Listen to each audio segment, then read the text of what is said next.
बेहतरीन harem novels जोड़ार 18 novels के लिए हमारे टेलीग्राम से जुड़ें। साथ ही हमारे दूसरे चैनल को भी सब्सक्राइब करना न भूलें। दोनों का लिंक चैनल डिस्क्रिप्शन बॉक्स में है। अध्याय 71 काओ परिवार की पारंपरिक आस्था। पति टिल्डा, मैं तुम्हें एक रहस्य बताता हूँ। उसकी भौहें और आंखें शरारती आनंद से भर गईं। जब आप इसके फर को सहलाते हैं तो इस छोटी सी चीज को बहुत अच्छा लगता है। आपको इसकी राय पूछने की बिल्कुल भी जरूरत नहीं है। बस इसे पकड़ें और कंबल के नीचे खींच लें। फेईफी को गुस्सा नहीं आएगा।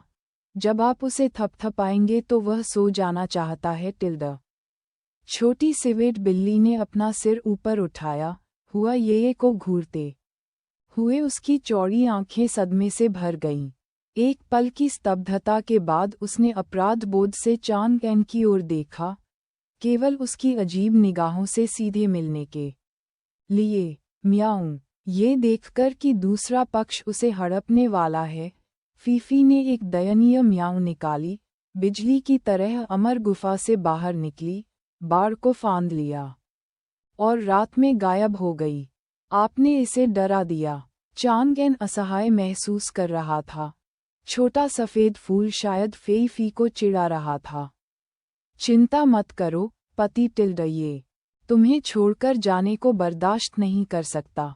ये बस शायद आज रात वापस नहीं आएगा। हुआ ये कि आंखों की आड़ू फूल वाली पूंछें थोड़ी मुड़ी हुई थीं, जिससे मनमोहक हवा निकल रही थी। उसकी निगाहें एक पूरी हुई योजना की विजय से भरी हुई थीं। वाणिज्यिक जिले के मध्य में नीलामी स्थल पर आज रात यह स्थान जिनबाओ पवेलियन, लिंगजियन वर्कशॉप और वानबाओ स्टूडियो द्वारा आरक्षित किया गया था। ये तीनों लिंगयुआन महाद्वीप पर शीर्ष स्तरीय व्यापारिक घराने थे। यहाँ तक कि फुवान मार्केट टाउन जैसे मध्यम श्रेणी के बाजार शहर में शाखा स्टोर के रूप में भी उनकी संयुक्त नीलामी को कम करके नहीं आंका जा सकता है। अब तक नीलामी घर के आसपास का क्षेत्र हलचल भरा था। अंदर जा रहे लोगों की भीड़ के अलावा कुछ लोगों ने जानबूझकर सड़क के किनारे स्टॉल लगाए थे। चांगआन और हुआ ये भीड़ को चीरते हुए इत्मीनान से अपने गंतव्य की ओर चल पड़े। वह फिर से हल्के भूरे रंग के वस्त्र में बदल गया था, हमेशा किसी महिला साधक द्वारा उसकी प्रशंसा करने के लिए तैयार रहता था।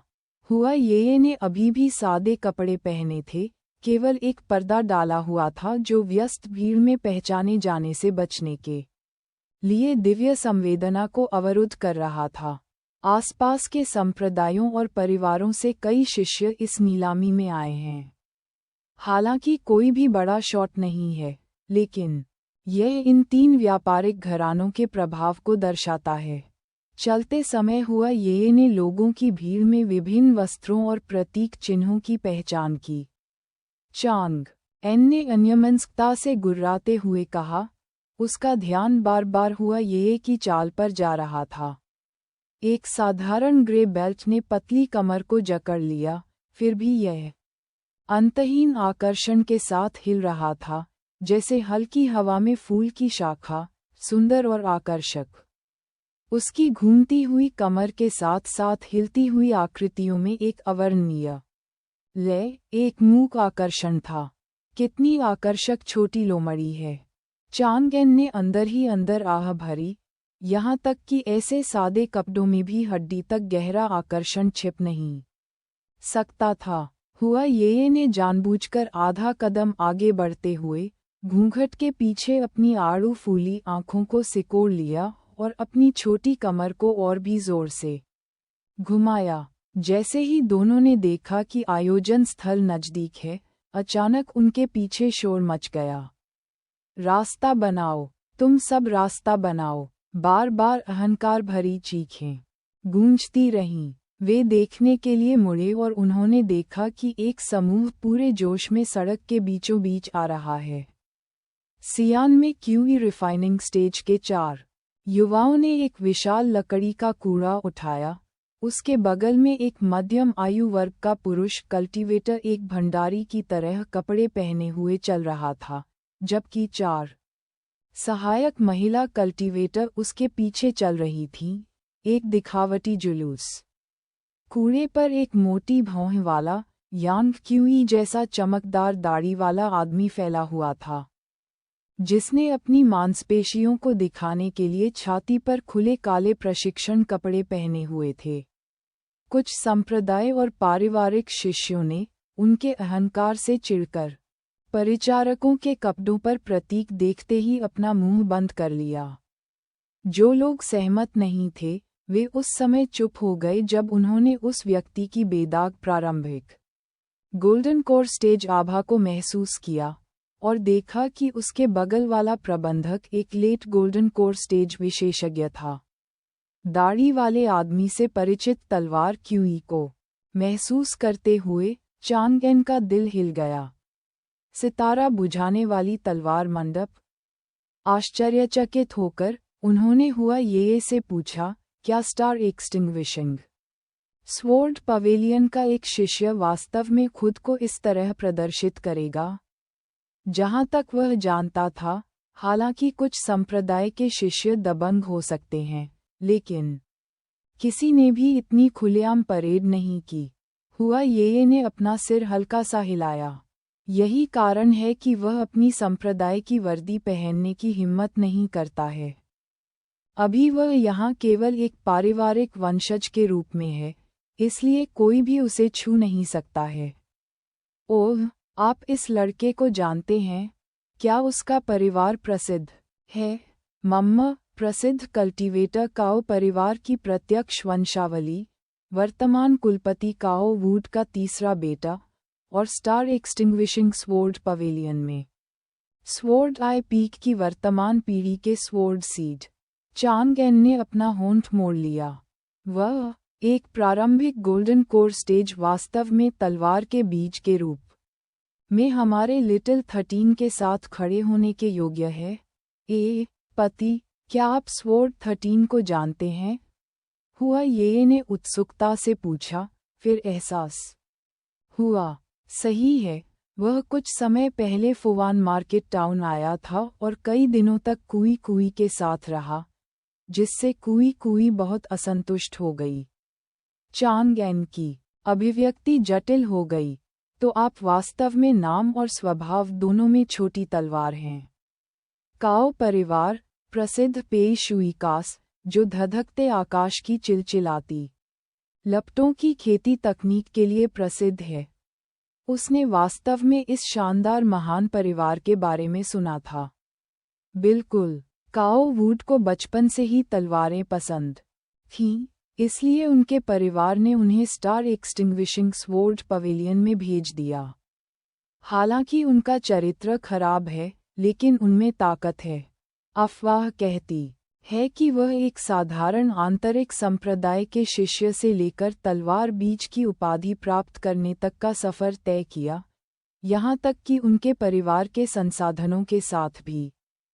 यह कोई आसान उपलब्धि नहीं है। फिर भी स्वॉर्ड सीड्स में स्तर हैं। स्वॉर्ड 13 के स्वॉर्ड ब्लेड पीक की तुलना में स्वॉर्ड आई पीक वास्तव में हीन है। इस बिंदु पर हुआ ये को कुछ याद आया और उसने उसे याद दिलाया।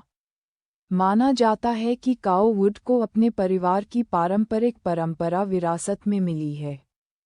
वह विशेष रूप से अन्य पुरुषों की पत्नियों से प्यार करता है। हेहुआन संप्रदाय की खुफिया जानकारी के अनुसार उसने पिछले कुछ वर्षों में कई दाव साथी जोड़ों को तोड़ दिया है। हालांकि वह सावधानी से काम करता है, ज्यादातर उन्हें जीतने के लिए स्पिरिट स्टोन्स का उपयोग करता है। केवल अल्पसंख्यक ही स्वाभाविक रूप से उसके प्रकार को पसंद करते हैं। कोई प्रत्यक्ष अपहरण नहीं पाया गया है, अन्यथा स्टार एक्सटिंग्विशिंग स्वॉर्ड पवेलियन ने उसे बहुत पहले ही निष्कासित कर दिया होता। कुछ समय पहले कुछ पुरुष कृषक इस बात से क्रोधित थे कि उनके दाव साथियों को बहकाया गया था। उन्होंने संप्रदाय के द्वार के बाहर धरना प्रदर्शन किया। आखिरकार उन्हें 10 साल तक जेल में रहना पड़ा। मैंने कभी उसे आज की नीलामी में देखने की उम्मीद नहीं की थी। ऐसा लगता है जैसे उसे रिहा कर दिया गया है। चांगएन ने भौहें चढ़ा दीं। हालांकि यह अपहरण नहीं है, फिर भी यह भयानक लगता है। स्टार एक्सटिंग्विशिंग स्वॉर्ड पवेलियन आश्चर्यजनक रूप से ऐसे किसी व्यक्ति के प्रति सहनशील है जो संप्रदाय की प्रतिष्ठा को धूमिल करता है। हुआ ये ने अपने होंठ मोड़े। स्टार एक्सटिंग्विशिंग स्वॉर्ड पवेलियन एक राइटियस पाथ संप्रदाय है, लेकिन इसके नियम यूकिंग इमोर्टल संप्रदाय जितने सख्त नहीं हैं। तलवार के दीवाने ये लोग निजी नैतिकता की कभी परवाह नहीं करते। स्वॉर्ड 13 अभी भी हर दिन फेंग्यू टॉवर पर रहती है। चांगएन अवाक था। वास्तव में हर जगह अपनी तरह का प्रजनन करती है। यूकिंग इमोर्टल संप्रदाय में कई नर्म लड़के हैं। स्टार एक्सटिंग्विशिंग स्वॉर्ड पवेलियन को महिलाओं से प्यार है। लेकिन फिर खेती की दुनिया उसका पूर्व ब्लू प्लैनेट नहीं थी। इस क्रूर जगह में जहां मजबूत कमजोरों का शिकार करते हैं, तथाकथित नियम ताकत पर निर्भर करते हैं। धार्मिक पथ और राक्षसी पथ की श्वेत श्याम धारणा ब्लू प्लैनेट पर भी लागू नहीं हुई। लिंग्युआन महाद्वीप की तो बात ही छोड़ दें, जहां व्यक्तिगत शक्ति चार्ट से बाहर निकलती है। 5 बुजुर्गों के वर्तमान नियम के तहत प्रतीत होने वाले सामंजस्यपूर्ण सतही और मौन नियम न जाने कितनी अंतर्धाराओं और गंदे व्यवहारों को छुपाते हैं।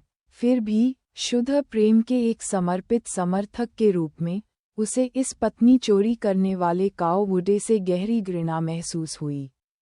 उसने लापरवाही से हुआ ये कि आस्तीन खींची, उसे बाहरी तरफ से अपने भीतर की तरफ खींच लिया और उसे बचा लिया। छोटा सफ़ेद फूल उसके इशारे पर मुस्कुराया, आज्ञाकारी रूप से उसका पालन किया और यहाँ तक कि उसकी बाँह को गले लगा लिया, उसे अपनी कोमल गहराइयों के बीच मजबूती से पकड़ लिया। दोनों पहले से ही सड़क के किनारे चल रहे थे। अपने पीछे के समूह को नज़रअंदाज करते हुए वे इत्मीनान से आगे बढ़ते रहे। लेकिन चांगएन ने कभी नहीं सोचा था कि उसकी कार्रवाई काओ वुड का ध्यान आकर्षित करेगी। स्वॉर्ड सीट की नज़र उधर गई और फिर ऐसा लगा जैसे कि उसकी जगह पर कील ठोंक दी गई हो। काओ वुड अपनी लकड़ी की कुर्सी से सीधे उठे और उस हिलती हुई आत्मा को चुरा लेने वाली पीठ को घूरते हुए लार टपकाने लगे। यह ऐसी कमर है जो सचमुच मार डाल सकती है। इतना अव्वल दर्जे का माल उसने कभी नहीं देखा था, और इस जोड़ी के बीच घनिष्ठता को देखते हुए वे निश्चित रूप से दाव साथी थे। बिल्कुल सही। काओ वुड की आंखें उस बेहद आकर्षक पीठ पर टिकी थीं। उसने पहले जितनी मादा कृषकों का स्वाद चखा था, वे सभी एक पल में बेस्वाद भूसी में बदल गईं। उसे उसका चेहरा देखना था। उसने तुरंत अपने आदमियों से शीघ्रता से आगे बढ़ने का आग्रह किया। 5 स्पर अपडेट्स तावीज़ों के लिए बॉस वी काई को बहुत धन्यवाद। अध्याय 72 मुझे संदेह है कि तुम अपने पिता की संतान नहीं हो। परी आगे बढ़ो, कृपया रुको। पालकी को पकड़ता देख काओ वुड तुरंत चिल्लाया। उसे ये देखकर आश्चर्य हुआ कि दोनों ने उस पर कोई ध्यान नहीं दिया और चलते रहे। नाराज होकर काओ वुड ने आगे छलांग लगाई और उनका रास्ता रोक दिया। पुरुष कल्टीवेटर को नज़रअंदाज करते हुए उसने सीधे आकर्षक सुडौल महिला कल्टीवेटर की ओर देखा। उसे हल्की सी निराशा हुई। उसने ऐसा घूंघट पहना था जो दिव्य संवेदना को अवरुद्ध कर रहा था। फिर भी उन आड़ू खिली आंखों ने ही उसके दिल को तेज कर दिया। उसने सहज ही निर्णय ले लिया कि उसे एक मनमोहक सुंदरी बनना है। उसे पाना ही था। पहली बार काओ वुड को ईर्ष्या महसूस हुई। अतीत में वह हमेशा ऊपर से अन्य महिला कृषकों के दाव साथियों का मजाक उड़ाता था। हालांकि आज वह उसके बगल वाले आदमी के प्रति ईर्ष्या से जल उठा। क्यों उसे काओ वुड की उदास निगाह अंततः अपने ही कद के पुरुष कल्टीवेटर पर चली गई। हम्फ एक अच्छे कपड़े पहने हुए जानवर। उन्होंने तुरंत निष्कर्ष निकाला कि उस व्यक्ति ने केवल अपने चेहरे के माध्यम से ऐसे दाव साथी को ठगा था। नर कल्टीवेटर ने अपनी आंखें थोड़ी सी सिकोड़ लीं, जाहिरा तौर पर काओ वुड द्वारा अनजाने में छोड़ी गई हत्या के इरादे पर प्रतिक्रिया व्यक्त की। एकदम दम है, काओ वुड ने QE refining stage little white face पर व्यंग्य किया। उनका लबादा बहुत खूबसूरत लग रहा था, लेकिन केवल एक भड़कीला सामान था, कोई जादुई कलाकृति भी नहीं। ऐसा विशुद्ध रूप से सजावटी कबाड़ कोई भी गंभीर कल्टीवेटर नहीं खरीदेगा, केवल एक सुंदर लड़का मुफ्त भोजन के बाद महिलाओं को बेवकूफ़ बनाने के लिए इसे पहनेगा। परी, मैं पेशुई काओ परिवार के मुखिया का बेटा हूँ। क्या मुझे तुम्हें जानने का सम्मान मिल सकता है? घनी भौहों और बड़ी आंखों के साथ काओ वुड ने एक दोस्ताना चेहरा दिखाया और महिला के दाव साथी को नज़रअंदाज करते हुए सीधे बात की। हाँ, मैं जीवन भर अपने पति के साथ रहूंगी, सपने देखना बंद करो। हुआ ये ने चांग एन के चारों ओर अपनी बाहें कस लीं और साफ इनकार कर दिया। उसकी ठंडी लेकिन मंत्रमुग्ध कर देने वाली आवाज़ ने काओ वुड को हड्डियों में हल्कापन महसूस कराया। उसने अपनी निगाहें उस सुंदर लड़के की ओर घुमाईं। उसने ये बहुत देखा था, कुछ महिलाओं ने पाने के लिए कड़ी मेहनत की, दूसरों ने वास्तव में अपने साथियों से प्यार किया, लेकिन जब तक वह अपने दाव साथियों को स्पिरिट स्टोन्स या रुतबे से डराता रहा, हर समस्या अपने आप हल हो गई। बच्चा, एक उच्च श्रेणी का स्पिरिट स्टोन, उसे छोड़ दो। खेती कठिन है, एक महिला के लिए अपना जीवन बर्बाद मत करो। काओ वुड ने अपना रोष प्रकट किया। गोल्डन कोर दबाव को पूरी तरह से मुक्त किए बिना, यह अभी भी एक क्यूई रिफाइनिंग कल्टीवेटर द्वारा झेले जा सकने वाले दबाव से कहीं अधिक था। इससे उसके सामान्य नियम टूट गए, लेकिन वह वास्तव में स्तब्ध था। अफसोस, उत्तर में उसे केवल एक ही शब्द मिला, स्क्रैम। काओ वुड में विस्फोट हो गया। कब से किसी ने उसे रटने के लिए कहा था? अपनी भौहें सिकोड़ रहा है, आंखें चमका रहा है, हर जगह हत्या का इरादा है। मौत को सलाम। अज्ञानी लड़का, क्या तुम काओ परिवार की ताकत को नहीं जानते हो? तुम्हें कुचलना एक चींटी पर कदम रखने जैसा है। हाँ, बेशक मैंने काओ परिवार का महान नाम सुना है, लेकिन क्या कुलपिता का बेटा वास्तव में उसका है? कौन जानता है? आपके कबीले के अंदरूनी हिस्से काफी गड़बड़ हैं। इसके अलावा, एक सितारा बुझाने वाली तलवार मंडप तलवार बीज के रूप में अपनी स्थिति का प्रदर्शन क्यों नहीं करते? डर है कि संप्रदाय आपको अगले 10 वर्षों के लिए बंद कर देगा या आपको सीधे निष्कासित कर देगा। चांग एन के शब्दों पर आसपास के दर्शक जोर से हंसने लगे। किसी ने भी काओ परिवार का सामना करने की हिम्मत नहीं की, लेकिन रसदार गपशप फैलाई। उपकृत करने में खुशी हुई। काओ वुड का चेहरा कोयला काला हो गया। आध्यात्मिक शक्ति भड़क उठी और उसने बमुश्किल खुद को लड़के पर हमला करने से रोका, जिससे उसकी मौके पर ही मौत हो गई। कृपया मार्केट टाउन में इकट्ठा न हो और बिल्कुल भी लड़ाई न करें। काओ वुड के हमले को बाधित करते हुए एक कांपती हुई आवाज सुनाई दी। 2 गार्ड भीड़ के बीच से हटे। उन्होंने भय से काओ वुड की ओर देखा, फिर चांग एन को गोली मार दी और उसे भागने के लिए कहा। दुर्भाग्य से चांग एन ने ऐसा व्यवहार किया जैसे उसने उन्हें देखा ही नहीं और वह हिला नहीं। तो क्या उस सुंदर लड़के का फुवान मार्केट टाउन से संबंध है? इसमें कोई आश्चर्य नहीं कि वह इतना अहंकारी है। काओ वुड ने सोचा कि वह साथी के समर्थन को समझता है। बहुत बुरी बात है कि लिटिल वाइट फेस को यह एहसास नहीं हुआ कि काओ वुड को मार्केट टाउन के नियमों की कोई परवाह नहीं है। एकमात्र मध्यम आकार का शहर काओ परिवार के खिलाफ क्या कर सकता है? अहम। उसी समय स्टीवर्ट की खांसी उसके कानों तक पहुंची और उसे झटका लगा। काओ वुड ने अंततः अपना क्रोध दबा दिया। वह स्टीवर्ट के संकेत को समझ गया। बहुत सारे दर्शक थे। लड़के ने एक सितारा बुझाने वाली तलवार मंडप के शिष्य के रूप में भी अपनी पहचान उजागर की थी। सड़क पर हत्या करने से संप्रदाय तक पहुंच जाएगी। किसी की हत्या करना और एक बाजार शहर के अंदर एक दाव साथी को छीनना, ये शहर यूकिंग इमोर्टल संप्रदाय के संरक्षण में आ गया। एक बार जब अफवाहें उड़ गईं, तो स्टार एक्सटिंग्विशिंग स्वॉर्ड पवेलियन में उनके वर्षों के प्रयास बर्बाद हो जाएंगे। लानत है इन संप्रदाय प्रतिबंधों पर। घर पर वह अपनी इच्छानुसार लूटपाट और हत्या कर सकता था। पारिवारिक संबंधों और भविष्य के विकास से ग्रस्त उन बूढ़े मूर्खों को दोषी ठहराइए जिन्होंने उसे कष्ट सहने के लिए स्टार एक्सटिंग्विशिंग स्वॉर्ड पवेलियन में मजबूर किया। काओ वुडे ने जोड़े को ठंडी नजरों से देखा।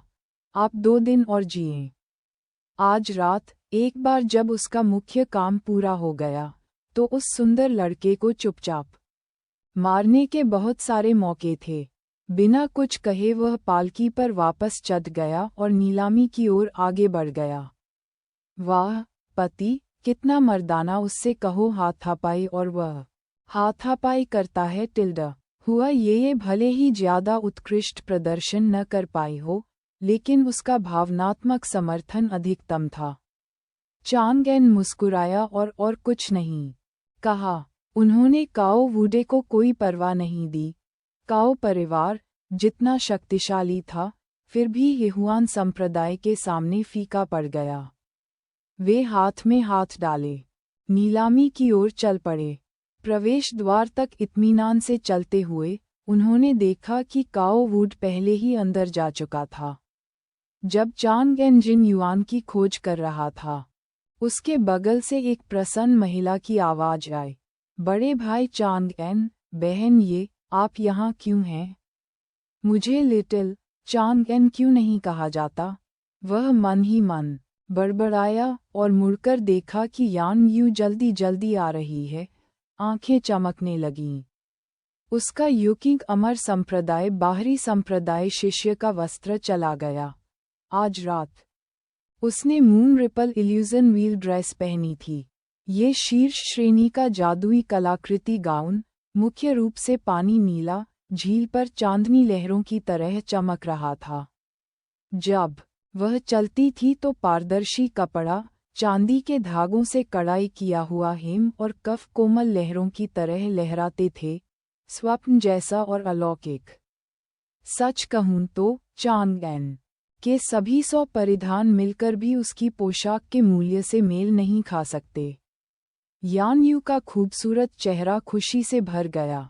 जैसे ही वह पास आए, उसके काले बाल उसके पीछे लहरा रहे थे। चांगेन की नज़र तुरंत उसके पीछे चली गई।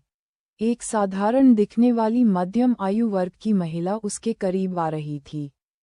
Late golden core stage. ऐसा लगता है कि अपनी स्थिति के बारे में हुआ ये का अनुमान सही था, किसी महान कुल का एक और वंशज। कभी छोटे बाजार में घूमने वाले चांगेन के लिए ये महान परिवार दूर और अपरिचित महसूस करते थे, महान संप्रदायों की तुलना में बहुत कम प्रसिद्ध थे। छोटी बहन यान यू टिल्डा हुआ ये ने अपने अनुमान की पुष्टि की और मुस्कुराते हुए उसका स्वागत किया। चांगेन ने सिर हिलाया। हम यहाँ मौज मस्ती में शामिल होने के लिए आए हैं। क्या आप बोली लगाने के लिए अपने परिवार का प्रतिनिधित्व कर रहे हैं? यान यू ने शर्माते हुए संकोचपूर्वक उत्तर दिया, नहीं नहीं, मैं बस चारों ओर देख रहा हूँ। भाई चांग, आखिरकार तुम्हें मिल गया। उसी समय दूर से जिन युआन की आवाज आए। वह मोटा आदमी बेमेल चपलता और तेजी के साथ भीड़ को चीरता हुआ उनके सामने आ गया। फिर उसने यान यू को देखकर आश्चर्यचकित होकर पलकें झपकाईं। यान परिवार की 7वीं मिस। अध्याय 73। आज रात सब कुछ यंग लेडी यान पर है।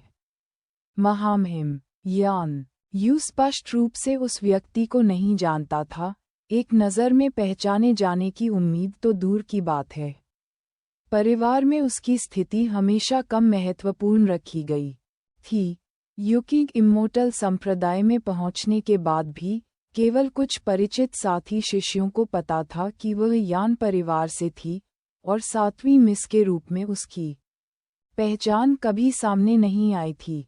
इन महान संप्रदायों के नियम सख्त हैं, यहाँ तक कि शक्तिशाली कुलों के वंशजों को भी योग्यता के अनुसार नियुक्त किया जाता है और खेती की प्रगति के आधार पर आगे बढ़ाया जाता है। काओ वुड को ही लें, उन्होंने स्टार एक्सटिंग्विशिंग स्वॉर्ड पवेलियन में एक साधारण आंतरिक संप्रदाय के शिष्य के रूप में शुरुआत की।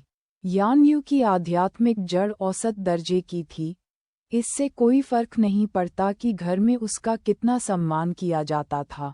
यूकिंग इम्मोर्टल संप्रदाय के अंदर वह केवल एक बाहरी संप्रदाय की शिष्या थी।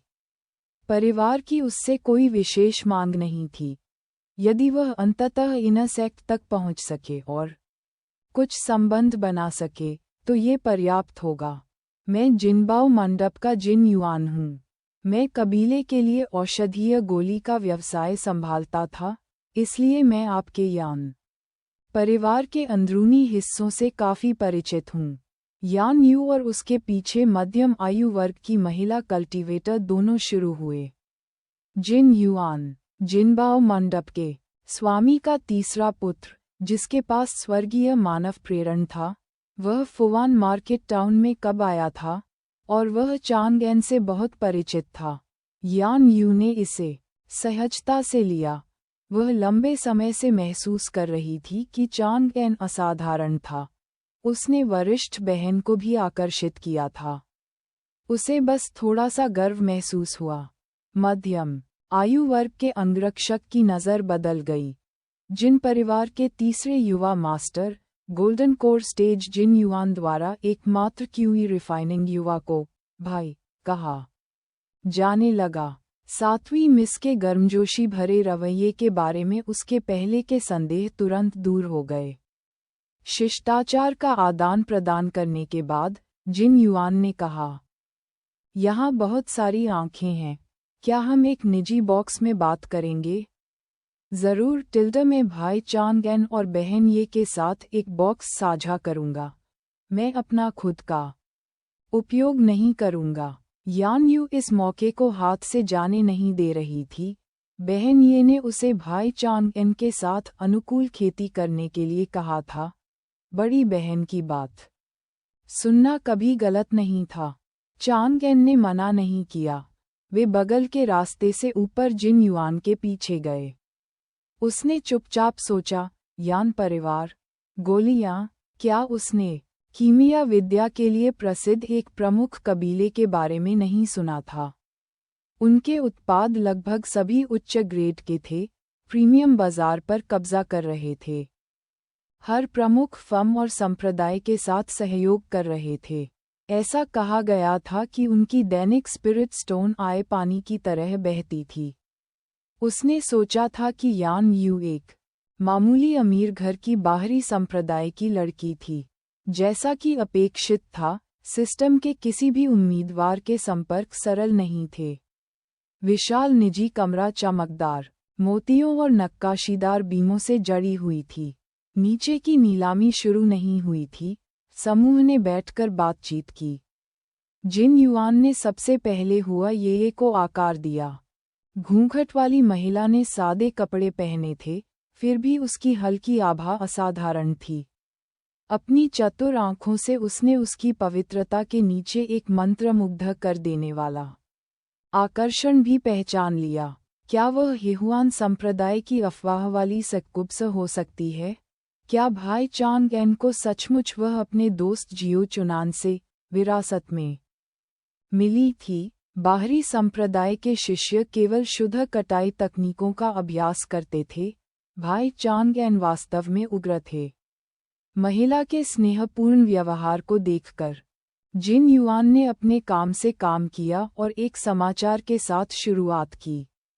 भाई चांग, आज दोपहर बाजार में खबर आए वोचन रिज पर दानव वशीकरण अमर बाल समूह का सफाया कर दिया गया। चांगएन ने पलकें झपकाईं। क्या वह एक जीवित अवधारणा बन गया था? वह बदला लेने के लिए यिन बेशुआई को ढूंढना चाहता था, और वह आदमी तुरंत उठ गया और मर गया। राहगीरों को उनकी लाशें वोचन रिज पर मिलीं, सभी सूखी हुई थीं। यह अनुमान लगाया गया है कि कल उत्तरी गेट से भाग निकली नवजात आत्मा मादा शैतान ने ऐसा किया था, संभवतः मियाओक्सियन पैलेस से। भाई चांग, आजकल सड़कें सुरक्षित नहीं हैं। घर के अंदर रहने की कोशिश करें। चांगएन ने सिर हिलाया। वह जानता था कि जिन युआन उसे मियाओक्सियन पैलेस की चुड़ैल के बारे में चेतावनी दे रहा था। कल सुबह बेली किंगहुई की हड़ताल नोटिस से बच नहीं सकती थी। जिन युआन ने एक हल्का छाया पत्थर तैयार किया और उसे सौंप दिया। हमने अभी-अभी खेती समाचार का नमूना अंक समाप्त किया है, एक नज़र डालें। ये सब आपके विचारों पर आधारित है। उसका इरादा इसे 2 यान महिलाओं से छिपाने का नहीं था। इनकी मंडप और खेती की खबरें रहस्य नहीं थीं, सिर्फ छोटे व्यवसाय थे। बाहरी लोगों को, और स्वयं जिन युआन को भी, वे बड़े पैसे बनाने वाले नहीं लगते थे। साधना समाचार। तो भाई चांगएन और जिनबाओ मंडप के बीच ये संयुक्त उद्यम यही कारण है कि वरिष्ठ बहन इसे यूकिंग अमर संप्रदाय में प्रचारित कर रही है। यान यू अचानक समझ गया। मध्यम आयु वर्ग के गार्ड ने भी कबीले के अंदर हाल ही में प्रचारित आइटम के बारे में सुना था और चांगएन पर एक और नज़र डाली। चांगएन ने इसे सक्रिय करने के लिए हल्का छाया पत्थर लिया और इसमें आध्यात्मिक ऊर्जा डाली। 2 युवा खूबसूरत महिला कल्टीवेटर हवा में दिखाई दी, एक डेस्क पर बड़े करीने से बैठी और लिंगयुआन महाद्वीप से एकत्र किए गए समाचारों को व्यवस्थित रूप से प्रसारित कर रही थीं। हाल ही में एक स्पिरिट पौधे वितरण विवाद पर विशाल वन पर्वत श्रृंखला में फेहू किला और किंगलिंग संप्रदाय के बीच भारी झड़प हुई। दोनों को गंभीर हताहतों का सामना करना पड़ा और ओरिजिन क्यूई खत्म हो गई। अफवाहें युद्ध के मैदान के पास देखे गए एक रहस्यमय काले कपड़े वाले कल्टीवेटर के बारे में बात करती हैं, जिस पर राक्षसी पथ या दुष्ट पथ एजेंट होने का संदेह है जो बर्तन को हिला रहा है। नवीनतम शब्द विशाल वन पर्वत श्रृंखला का तियानकियान संप्रदाय काले वस्त्रधारी कल्टीवेटर की मध्यस्थता और जांच कर रहा है। प्रसारण के दौरान दृश्य बदल गया। छाया रिकॉर्डिंग स्टोन फुटेज डाला गया ताकि शो कभी भी कठोर न लगे। विवादास्पद विषयों के लिए कई सम्मानित विशेषज्ञों को विश्लेषण और टिप्पणी साझा करने के लिए आमंत्रित किया गया था। जिन युआन का निष्पादन मजबूत था, उन्होंने मूल रूप से पूरे मुद्दे के लिए चांगएन की रूपरेखा का पालन किया था। अंत में जिनबाओ पवेलियन के प्रचार विज्ञापन के अलावा ब्लाइंड रिंग का पूर्वावलोकन था, जो एक अमर आदरणीय चेंजू कार्टून मूर्ति की सामने दृश्य छाया रिकॉर्डिंग के साथ पूरा हुआ। चांगएन ने पहले अंक से संतुष्ट होकर सिर हिलाया।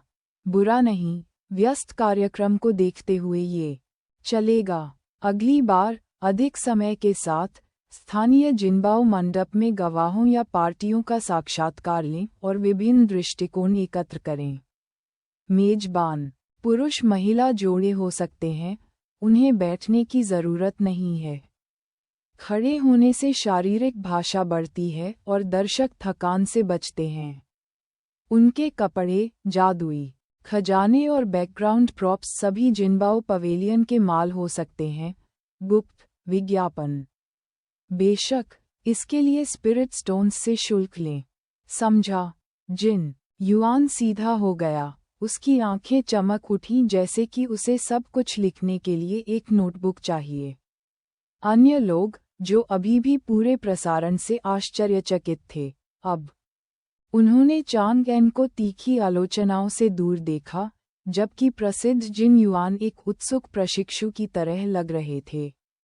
उन्होंने महसूस किया कि औसत दर्जे का ये युवा एक बड़े शॉट की प्रभावशाली आभा प्रदर्शित कर रहा था, जो सहज रूप से आश्वस्त करने वाला था। हुआ ये कि आड़ू फूली आंखें चमकने लगीं। वाह टिल्डा, बहुत बढ़िया।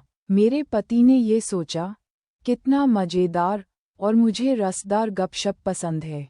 लिटिल वाइट फ्लावर ने हमेशा की तरह पूर्ण भावनात्मक मूल्य प्रदान किया। यान यू के गाल लाल हो गए और उसने जोर से सिर हिलाया। मैंने कभी भी ऐसा कुछ नहीं देखा है।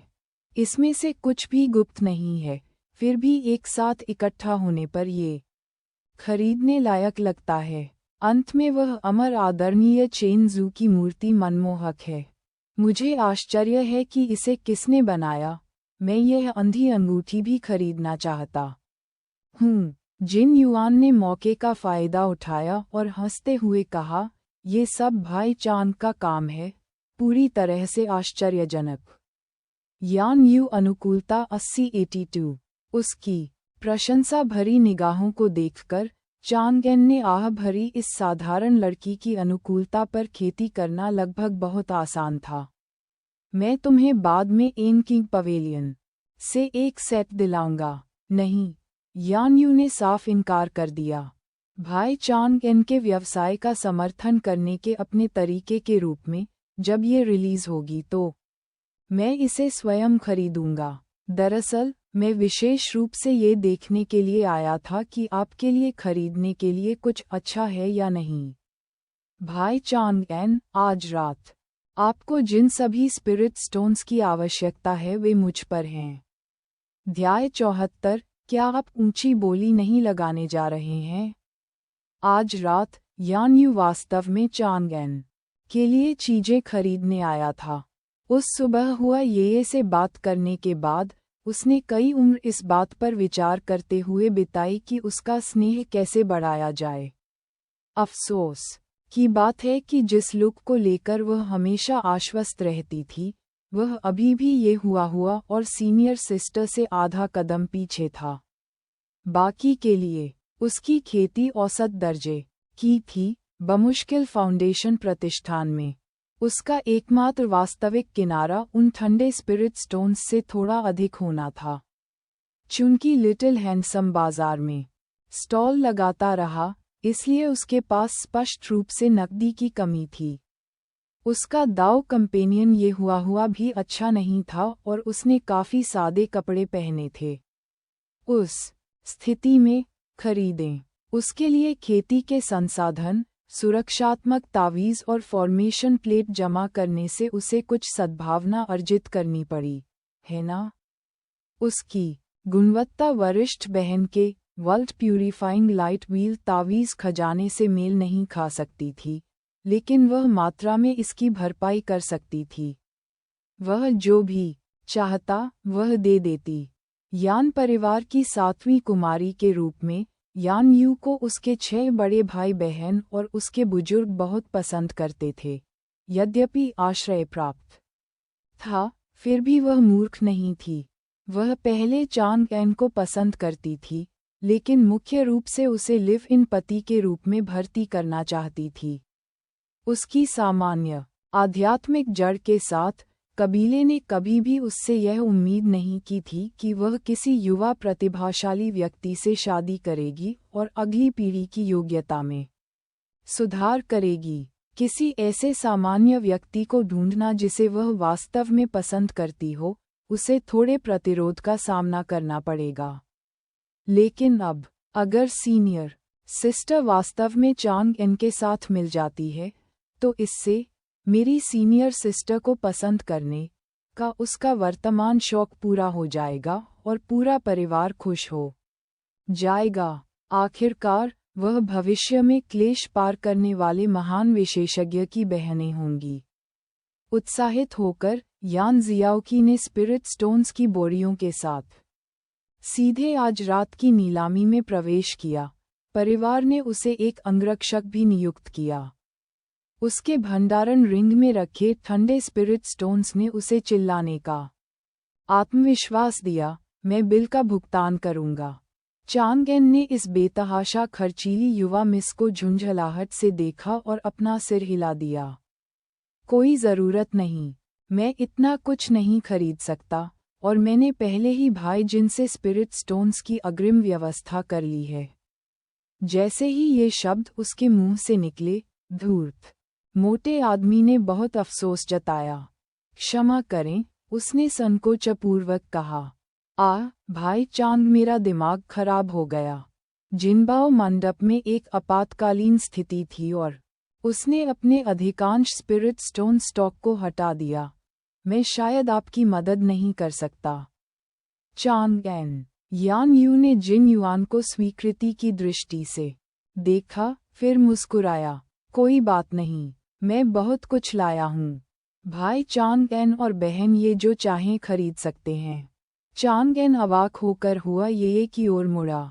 उसने उसकी नज़रों से परहेज किया, उसका रवैया स्पष्ट था। उसके हाथ में जो स्पिरिट स्टोन थे, वे पर्याप्त नहीं थे, इसलिए उसने खुद ही इस्तीफा दे दिया और सिर हिलाया। जब ब्लाइंड रिंग से कमाई शुरू हो जाएगी तो वह उसे चुका देगा या क्षतिपूर्ति करने का कोई अन्य तरीका खोज लेगा।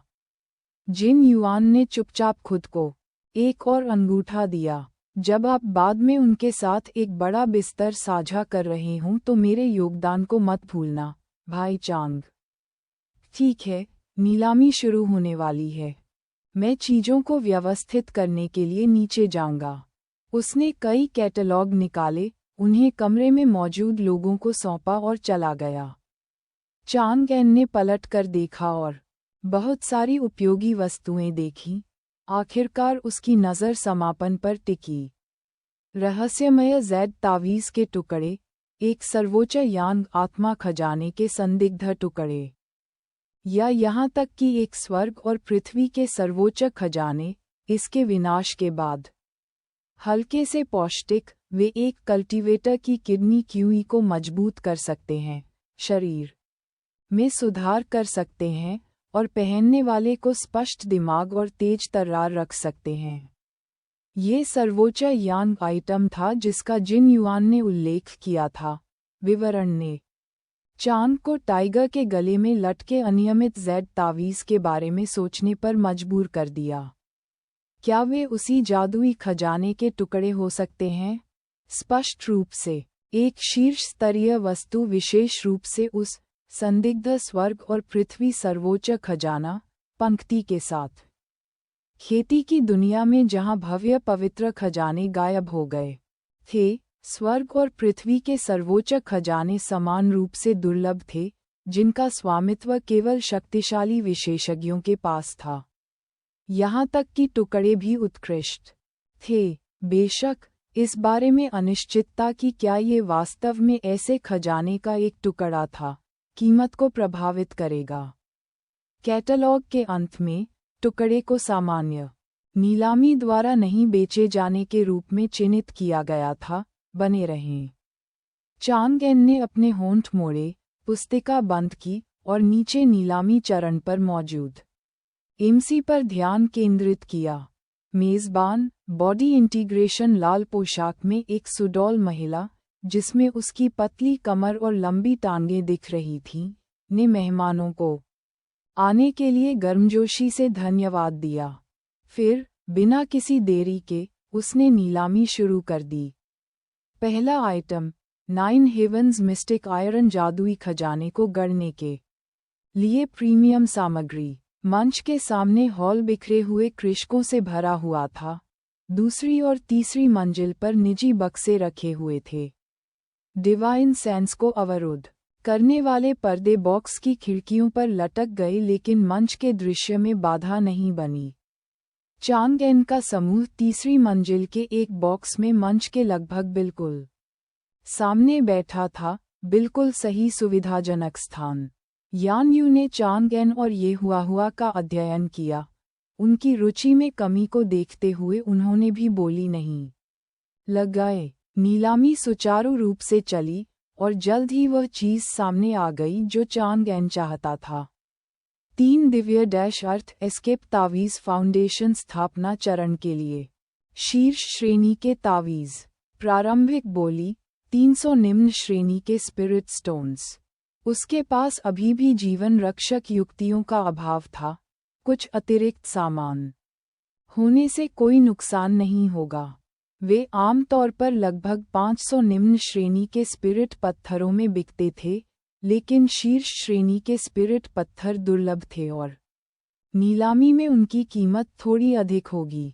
बोलियां तेजी से 500 तक पहुंच गईं। चांगएन ने एक पल के लिए सोचा।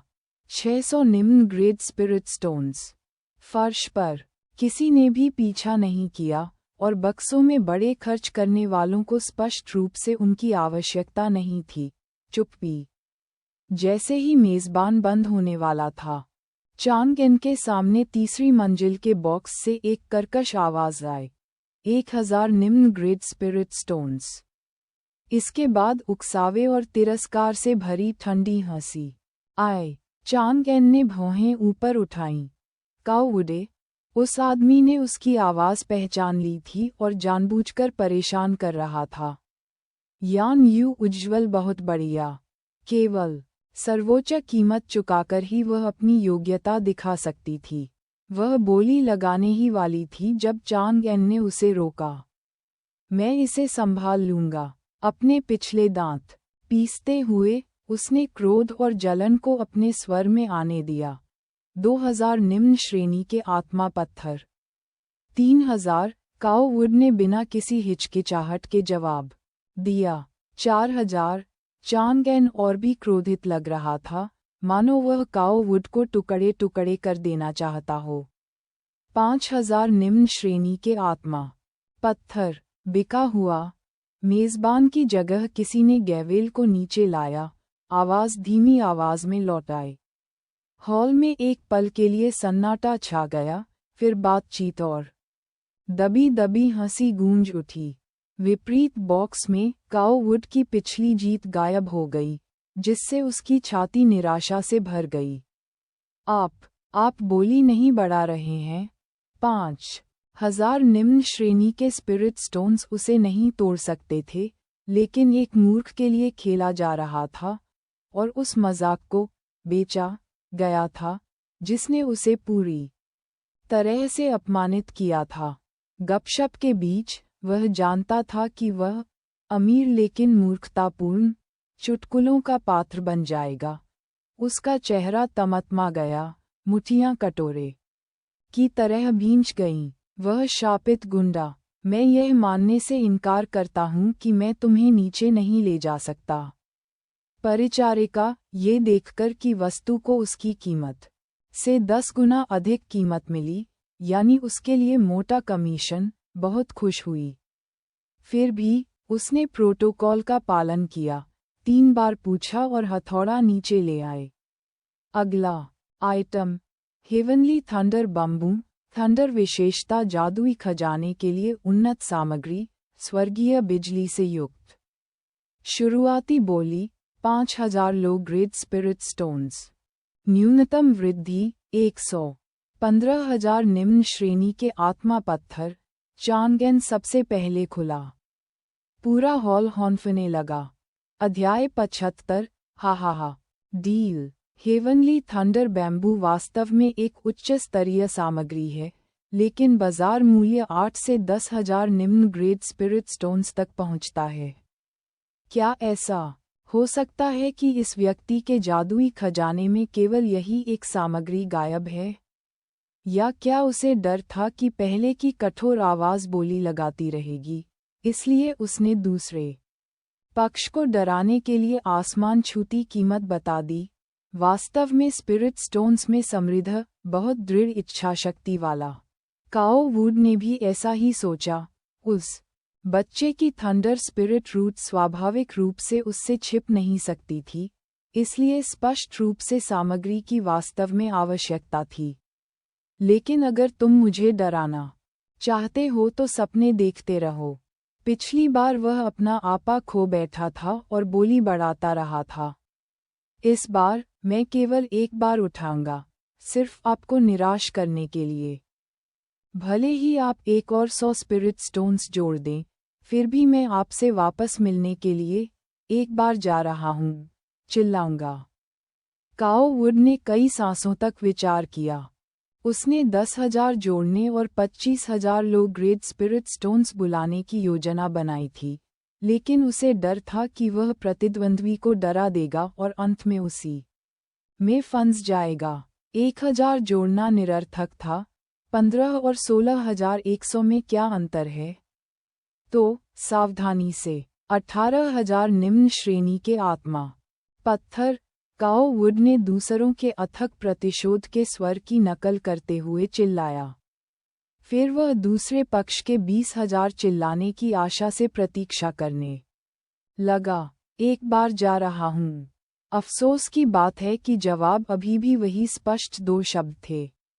भूतल से गूंजती हंसी ने काओ वुडे के चेहरे का रंग सूअर के कलेजे जैसा कर दिया। क्या बकवास है, एक बार भी नहीं उठाओगे? पिछली बार आपने मुझे परेशान करने से पहले स्पष्ट रूप से 2 बार उठाया था।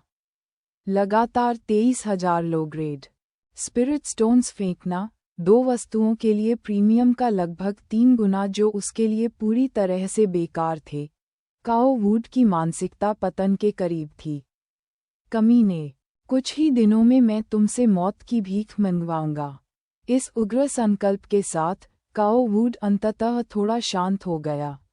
उनके बहुत पतले पस ने उन्हें नीलामी में दूसरी पार्टी से लड़ना बंद करने के लिए मना लिया।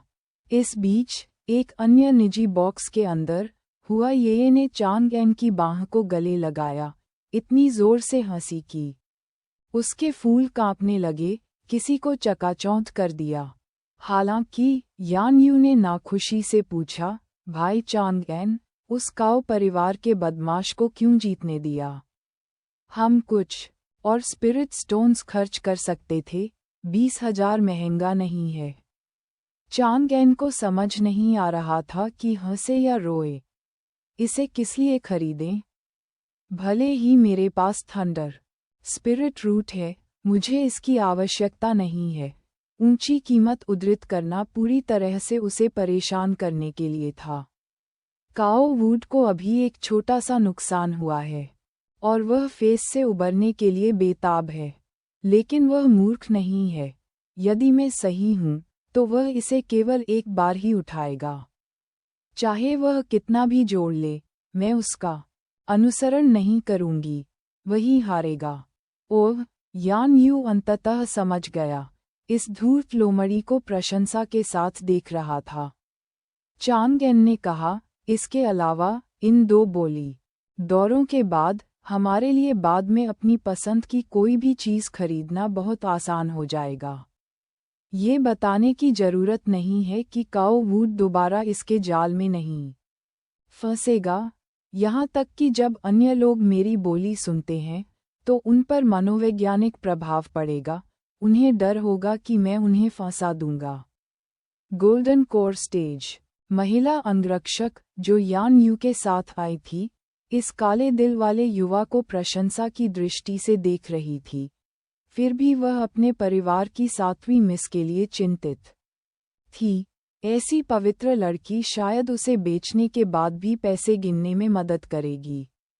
जैसा कि चांग एन ने भविष्यवाणी की थी, जब भी उसने बाद में अपना मुंह खोला, माहौल सतर्क और दमनकारी हो गया। अंत में उन्होंने 5 पर्पल लाइटनिंग तावीज़ खरीदे, जिनमें से प्रत्येक की तुलना एक लेट गोल्डन कोर स्ट्राइक, एक बॉडी कल्टीवेटर मूवमेंट तकनीक जिसे फैंटम 7 स्टार सटेप कहा जाता है, और एक मार्शल स्किल जो पूरी तरह से उनके पवित्र शरीर और आत्मा की जड़ सनब्रेकिंग थंडर ब्रिलियंस तलवार के अनुकूल थी। मूलतः सभी बाजार मूल्य पर। ये ऐसी वस्तुएं थीं जो बाजार में बहुत कम देखी जाती थीं।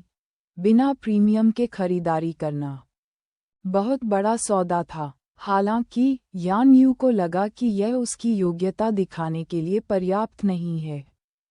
उसने बस स्वयं कार्रवाई की। चांग एन को एक रक्षात्मक आध्यात्मिक कलाकृति 8 ट्रिग्राम स्पिरिट मिरर जीवन रक्षक पवित्र दवा की एक बोतल, 9 रिवाइव सोल पिल्स और स्वर्ग उड़ान पृथ्वी भागने वाले तावीज़, 5 तत्वों से बचने की तकनीक की कमी को पूरा करने के लिए खरीदा।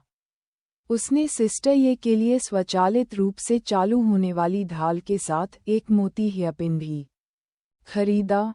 हुआ ये ने इसे प्रसन्नतापूर्वक स्वीकार किया और इसे सीधे अपने बालों में चिपका लिया। अंतिम रूप से टूटे हुए जेड तावीज़ को छोड़कर चांग एन मूल रूप से अपने लक्ष्यों को प्राप्त कर चुका है। आधे दिन तक चुप रहा, लेकिन तभी बगल में बैठे काओ वुड ने अचानक बोली लगाए, 20,000 निम्न श्रेणी के आत्मा पत्थर। चांग एन खुश हो गया और उसने मंच की ओर देखा। वर्तमान में नीलामी में मौजूद वस्तु ब्लेजिंग डेमन फ्लेम क्रिस्टल थी। कैटलॉग विवरण को याद करते हुए, यह एक क्रिस्टल था जिसमें शक्तिशाली राक्षसी ज्वाला शक्ति थी, जिसका उपयोग अग्नि विशेषता जादुई खजाने को बनाने या अग्नि विशेषता तकनीकों की खेती की गति को बढ़ाने के लिए किया जा सकता था। वह इसके बाजार मूल्य के बारे में निश्चित नहीं था, लेकिन काओ वुड की शुरुआती बोली को देखकर तुरंत ही माहौल ठंडा हो गया। उसने अनुमान लगाया कि 20,000 पहले से ही बाजार से ऊपर था। चांग एन ने संक्षेप में विचार किया। मेज़बान पहले ही 2 बार आगे की बोली के लिए पूछ चुका था जब उसने अपने होंठ टेढ़े कर लिए। 20,100 निम्न श्रेणी के आत्मा पत्थर। हॉल फिर गूंज उठा। खरबूजा खाने वाली भीड़ अब समझ गई। 2 निजी बक्सों को स्पष्ट रूप से पहले से ही शिकायतें थीं। जिसने पहले उकसाया था वह 2 बार हार चुका था और अब दूसरा पक्ष घृणा का जवाब देने आया था। बाहर मत जाओ, बस उस पर स्पिरिट स्टोन फेंको। बिल्कुल, अगर तुम हिम्मत नहीं करोगे तो तुम पूरे काओ परिवार को अपमानित करोगे। उसने पहली चाल चल दी है। ये आपके लिए बाजी पलटने का मौका है। हॉल में कई लोग लंबे समय से काओ वुड की आवाज़ को पहचानते थे और दबंग काओ कबीले से नाखुश थे। उन्होंने कटीली टिप्पणियां करते हुए अपने स्थानों को छिपाने के लिए क्षुद्र कला का इस्तेमाल किया। अग्नि विशेषता स्पिरिट रूट और पहले से ही विस्फोटक स्वभाव के साथ, काओ वुड ने सीधे अपने मस्तिष्क में क्रोध की ज्वाला महसूस की। वह छोटा सा सफ़ेद चेहरा उकसाने और विरोध करने का साहस करता है। फिर भी अपने गुस्से में उसने बुनियादी शांति नहीं खोई। इससे काओ परिवार और स्वयं की प्रतिष्ठा चिंतित थी। वह पीछे नहीं हट सकता था, लेकिन इस बार उन्हें सावधान रहना होगा। 21,000 निम्न श्रेणी के आत्मा पत्थर। 21,100 विपरीत पक्ष ने आलस्य से एक और उत्तेजक शतक जोड़ दिया। 22,100 काओ वुड अंदर से खुश हुए। छोटे वेतन वृद्धि की उनकी रणनीति सही थी। जब तक वह दूसरे को थोड़ा थोड़ा करके ऊंची कीमत पर लुभा सकता है, तब तक वह जीत न पाने पर भी अपनी भड़ास निकाल सकता है। 23,000 25,000 दोनों पक्षों ने लगभग बिना रुके बोलियां लगा दी, जिससे कीमत 25,000 लो ग्रेड स्पिरिट स्टोन्स तक पहुंच गई। जैसे ही काओ वुड चिल्लाया, उसके शरीर की हर मांसपेशी तनावग्रस्त हो गई। उसके लिए 25 एक दहलीज थी।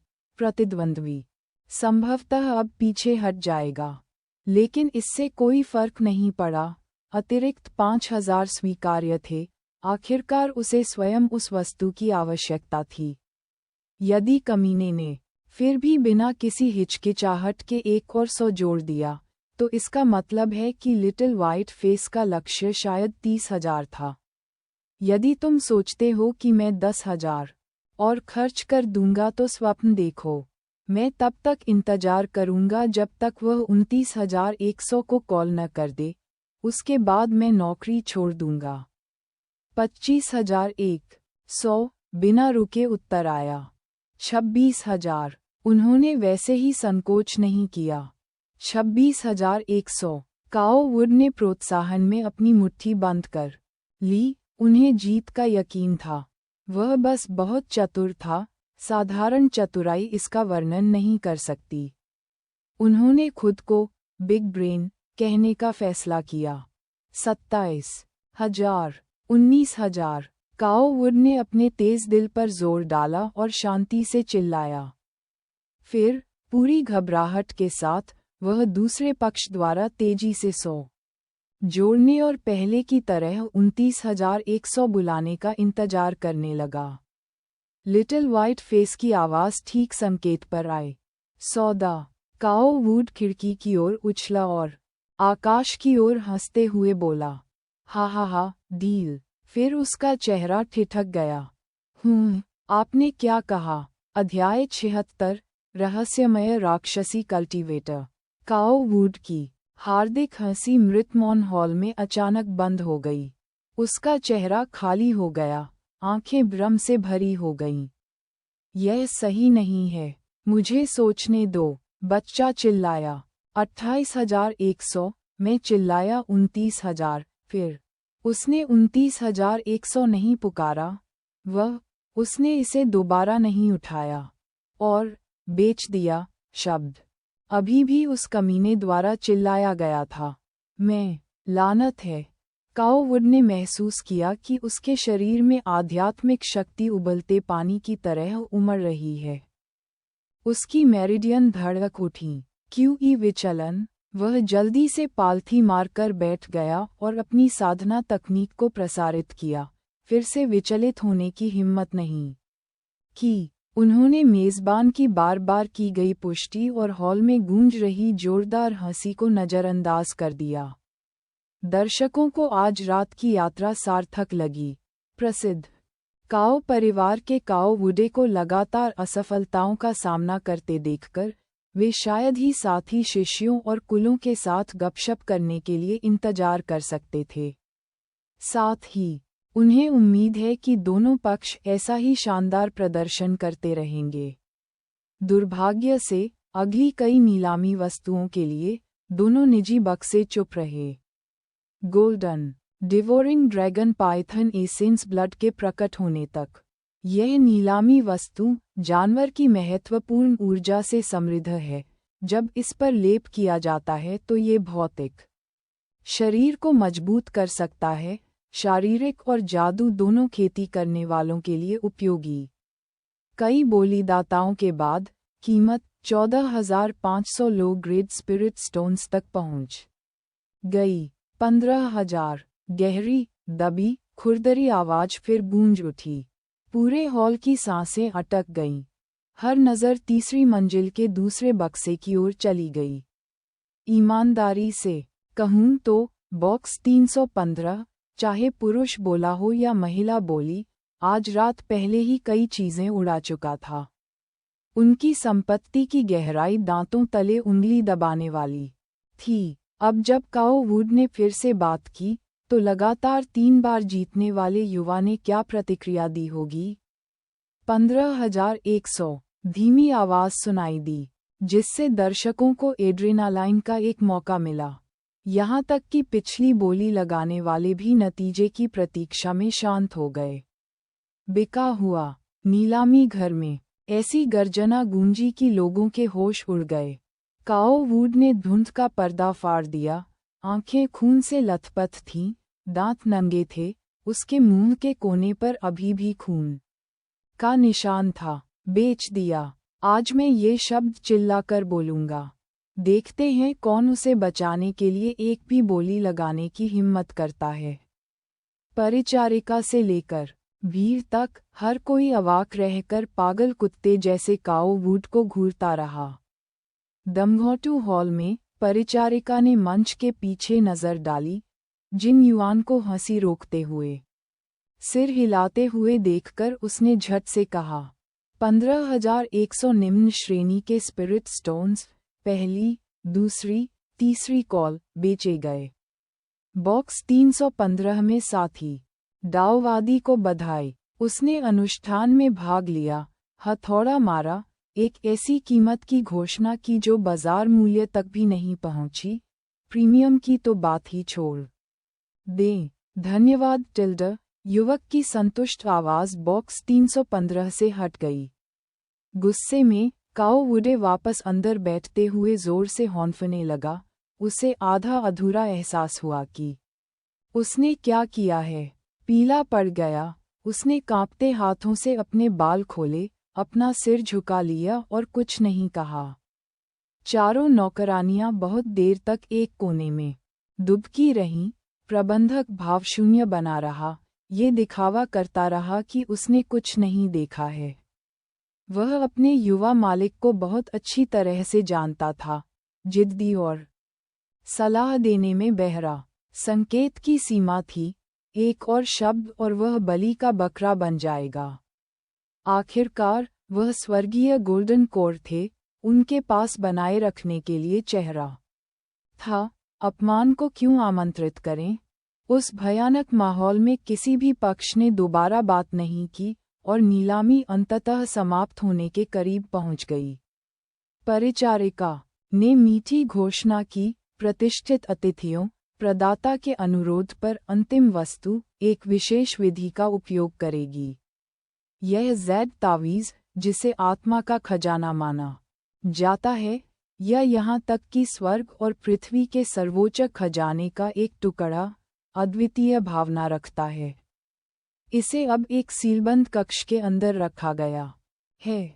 प्रतिस्पर्धा करने के इच्छुक लोगों को पहले 50,000 लो ग्रेड स्पिरिट स्टोन्स का भुगतान करना होगा, फिर एक साथ कक्ष में प्रवेश करना होगा। ज़ैद तावीज़ अपने संगत मेजबान का चयन स्वयं करेगा। चैम्बर दिव्य भावना और आध्यात्मिक शक्ति के बाहर ब्लॉक करता है। कोई भी चीज़ उसकी पसंद को प्रभावित नहीं कर सकती। प्रदाता के शब्दों में, ये गुणी लोगों का है। चुना हुआ व्यक्ति 50,000 का भुगतान करेगा, जबकि बाकी 10,000 खो देंगे। शेष 40,000 वापस कर दिए जाएंगे। जैसे ही इस नियम की घोषणा हुई, हंगामा मच गया। यह मात्र एक अवसर के लिए 10,000 निम्न श्रेणी के स्पिरिट स्टोन्स खर्च करने के बराबर था। कई दावेदार पीछे हट गए।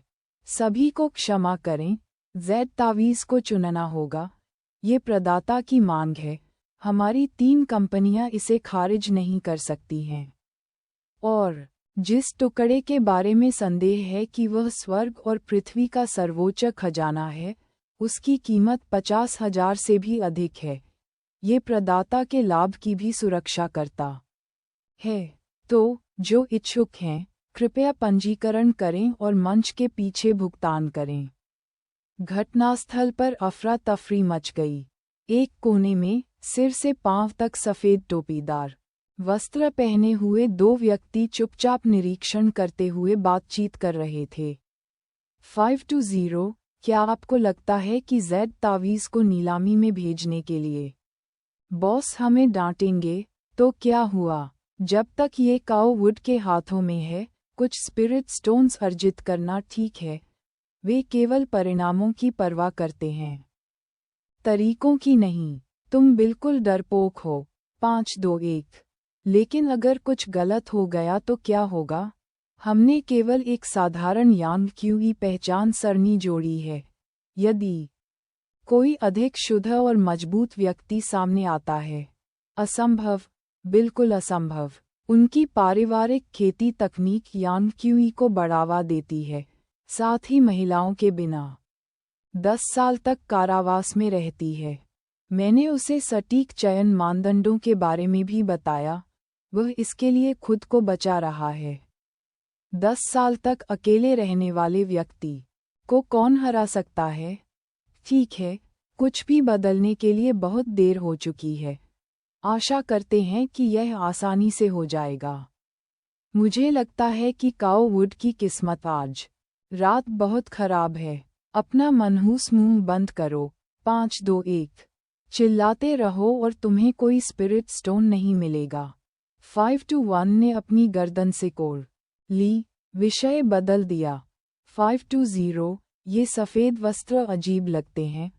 मुझे गहरे रंग पसंद हैं, जो मेरी आभा के अनुकूल हैं। 985 और 211, वे बेवकूफ़ जिन्होंने विशाल वन पर्वत श्रृंखला में फ्लाइंग फॉक्स फोर्ट और ग्रीन स्पिरिट संप्रदाय को उकसाया, अब हेवन रीच संप्रदाय द्वारा शिकार किए जा रहे हैं। ये सब इसलिए क्योंकि उन्होंने काले वस्त्रों पर जोर दिया, जाहिर तौर पर राक्षसी खेती करने वाले। हम इसके विपरीत करते हैं, सफ़ेद वस्त्र कम ध्यान आकर्षित करते हैं। 520 ने उस पर एक नज़र डाली जिसमें लिखा था, आप समझ नहीं पाए। अवाक 521 ने चारों ओर देखा, राहगीरों ने उत्सुकता से दो गुप्त सफ़ेद वस्त्रधारी आकृतियों पर नज़र डाली। उसने अपना मुंह खोला, फिर अपने शब्दों को निगल लिया। चांगेन ने हुआ ये और यान यू की कंपनी को अस्वीकार कर दिया, 7वीं मिस से 5 हाई ग्रेड स्पिरिट स्टोन उधार लिए और अकेले मंच के पीछे चला गया। काओ वुड की आदमखोर चकाचौंध को छुपे हुए उपहास के साथ देखकर चांगेन ने इसके पीछे के अर्थ पर विचार किया। क्या यह आदमी कुछ जानता है? यहाँ तक कि जिन युआन को भी सटीक चयन मानदंड नहीं पता थे। फिर भी चांगेन पीछे नहीं हटा। भले ही उसने केवल साथ चलने के लिए भुगतान किया हो, उसे ये देखना होगा कि क्या जेड ताबीज के टुकड़े टाइगर की गर्दन पर मौजूद टुकड़े से मिलते जुलते हैं और क्या उनमें कोई संबंध है। इस प्रकार कुछ क्षण बाद 6 आवेदक कक्ष के बाहर खड़े हो गए। अध्याय 77 हरी टोपी वाला। काओ वुडे। चांगेन और काओ वुडे के अलावा अन्य 2 पुरुष और 2 महिलाएं रत्नों और आध्यात्मिक खजानों से सुसज्जित थे। प्रत्येक वस्त्र और सहायक वस्तु एक जादुई खजाना थी, जिससे ये स्पष्ट हो गया कि उनके पास स्पिरिट स्टोन्स की कमी नहीं थी, केवल उनकी ताकत की कमी थी। प्रारंभिक गोल्डन कोर स्टेज में एक व्यक्ति को छोड़कर बाकी लोग केवल फाउंडेशन प्रतिष्ठान थे। प्रतिद्वंद्वियों के रूप में 6 ने एक दूसरे से कुछ नहीं कहा और चुपचाप महिला मेजबान के पीछे विशाल गोलाकार कक्ष में चले गए। उन्होंने खुद को दीवारों के साथ समान रूप से फैलाया, सभी केंद्र में छोटे पत्थर के मंच का सामना कर रहे थे। उस पर नीलामी की वस्तु को एक पृथक संरचना द्वारा सील कर दिया गया था, जिसे देखना या समझना असंभव था। कृपया जेड तावीज़ चुने जाने तक आप जहां हैं वहीं रहें। जो कोई भी जल्दी आगे बढ़ेगा उसे अयोग्य घोषित कर दिया जाएगा और सभी प्रीपेड स्पिरिट स्टोन्स जब्त कर लिए जाएंगे। अंदर की निगरानी संरचनाएं हमें बाहर से सब कुछ देखने और आपके क्यूई और दिव्य संवेदना के हर उतार चढ़ाव को ट्रैक करने देती हैं। किसी भी धोखाधड़ी का मतलब है अपनी जमा राशि खोना। एक बार जब मैं चला जाऊंगा और दरवाजा बंद कर दूंगा, तो अलगाव की स्थिति अपने आप खत्म हो जाएगी। हर नियम समझाने के बाद परिचारिका कक्ष से बाहर चली गई। जैसे ही उसने दरवाज़ा बंद किया, पृथकता गायब हो गई और जेड तावीज़ के टुकड़े 6 के सामने प्रकट हो गए। चांगेन के धधकते सूरज के पवित्र शरीर ने टुकड़े को निगलने की भूख से अपनी परिचित आह्वान दी। उसके डेंटियन के भीतर लिंगजियन टाउन डोमेन तलवार धीरे से कांप रही थी। 2 संकेतों ने तुरंत पुष्टि की कि उसके सामने का टुकड़ा उसी जादुई खजाने से आया था, जो टाइगर के गले में लटका हुआ अनियमित जेड ताबीज था। चांगेन का दिल पसीज गया। ये चीज़ निश्चित रूप से लियांग फल से अधिक मजबूत थी। उसे ये लेना ही था। सामने खड़े काओ वुड ने उस टुकड़े को देखा। उसके मन में अचानक एक लालसा पनप रही थी, मानो एक खूबसूरत विवाहित महिला उसके सामने आ गई हो। वह मेरी है। उस पर दावा करो, उसे मेरी छाती से लगाओ, त्वचा से त्वचा तक, हमेशा के लिए मेरी। उसके स्पिरिट स्टोन के आक्रमण के बाद लिंगजियन वर्कशॉप के कर्मचारियों ने गुप्त रूप से जो फुसफुसाया था, उसे याद करते हुए काओ वुड का मजबूत शरीर कांप उठा, क्योंकि उसने 10 साल से दबी हुई यान क्यूई को बाहर निकाल दिया। संप्रदाय कारावास छोड़ने के बाद से उसने भाभियों, चचेरे भाइयों, चाची और दादी के प्रलोभनों का विरोध किया था। इस क्षण के लिए उसका लक्ष्य उसके सामने खूबसूरत पत्नी। उसने टुकड़े को ऊपर की ओर बहते हुए मंच का चक्कर लगाते हुए देखा जैसे कि उसे कुछ महसूस हो रहा हो। फिर वह आलस्य से उसकी ओर तैरने लगा। ये काम करता है। लिटिल व्हाइट फेस सहित अन्य पांचों के जटिल रूप को देखकर काओवुड को लगा कि उसकी उदासी दूर हो गई है, उसका मूड बढ़ गया है। तुम छोटे कमीने हो, आखिरकार कुछ ऐसा जिसे तुम हासिल नहीं कर सकते।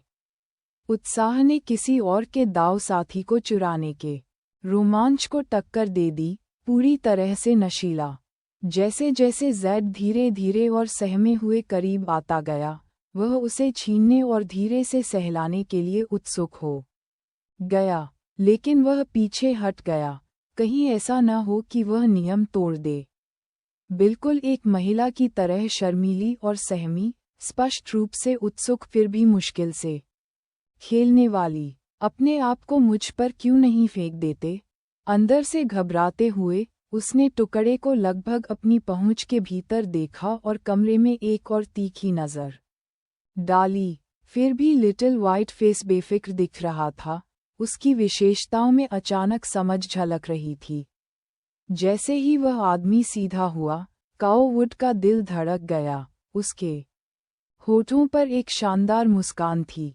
धधकती यान क्यूई की धारा फूट पड़ी, यहाँ तक कि दूर से भी काओवुड को वह झुलसा देने वाली आभा महसूस हुई, जैसे कि वह अपनी ही मोमबत्ती की लौ यान क्यूई के पास धधकते सूरज का सामना कर रहा हो, टिमटिमा रहा हो और मरने वाला हो।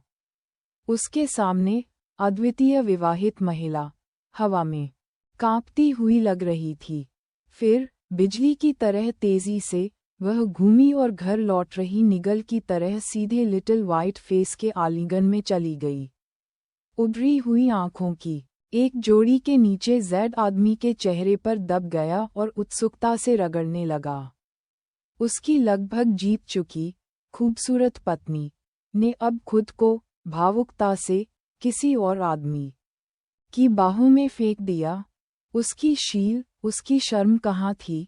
वह अनिच्छुक नहीं थी, सिर्फ आपके लिए नहीं। काओवुड जड़ से खड़ा था और महसूस कर रहा था कि वह एक ऊंचे पेड़ में बदल गया है। हरे भरे पत्ते धूप में स्वस्थ रूप से चमक रहे हैं।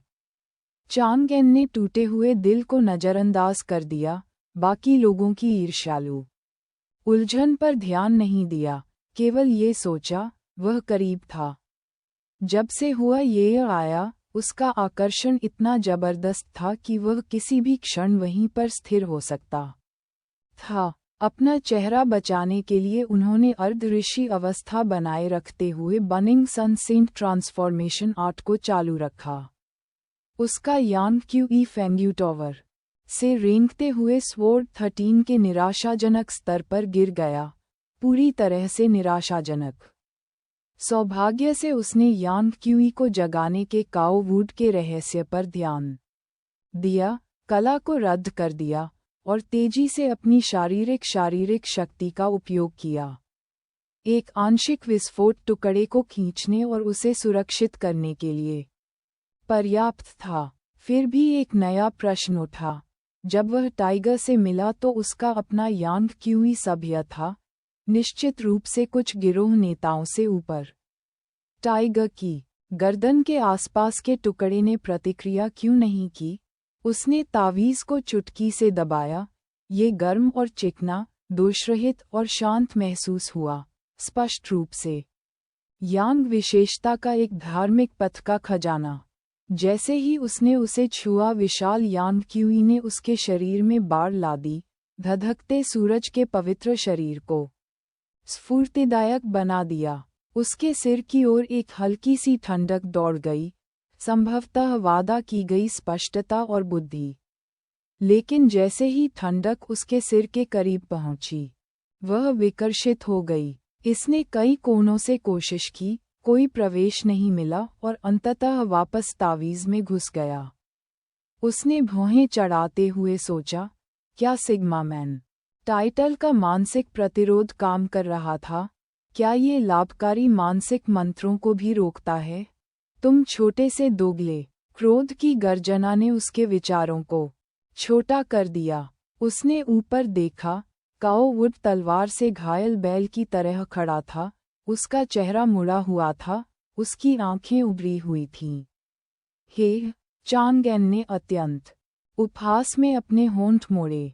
उस अंतिम तिनके ने काओ वुड के क्रोध को विस्फोटित कर दिया। उसने सारा नियंत्रण खो दिया। मैं तुम्हें मार डालूंगा, बदमाश।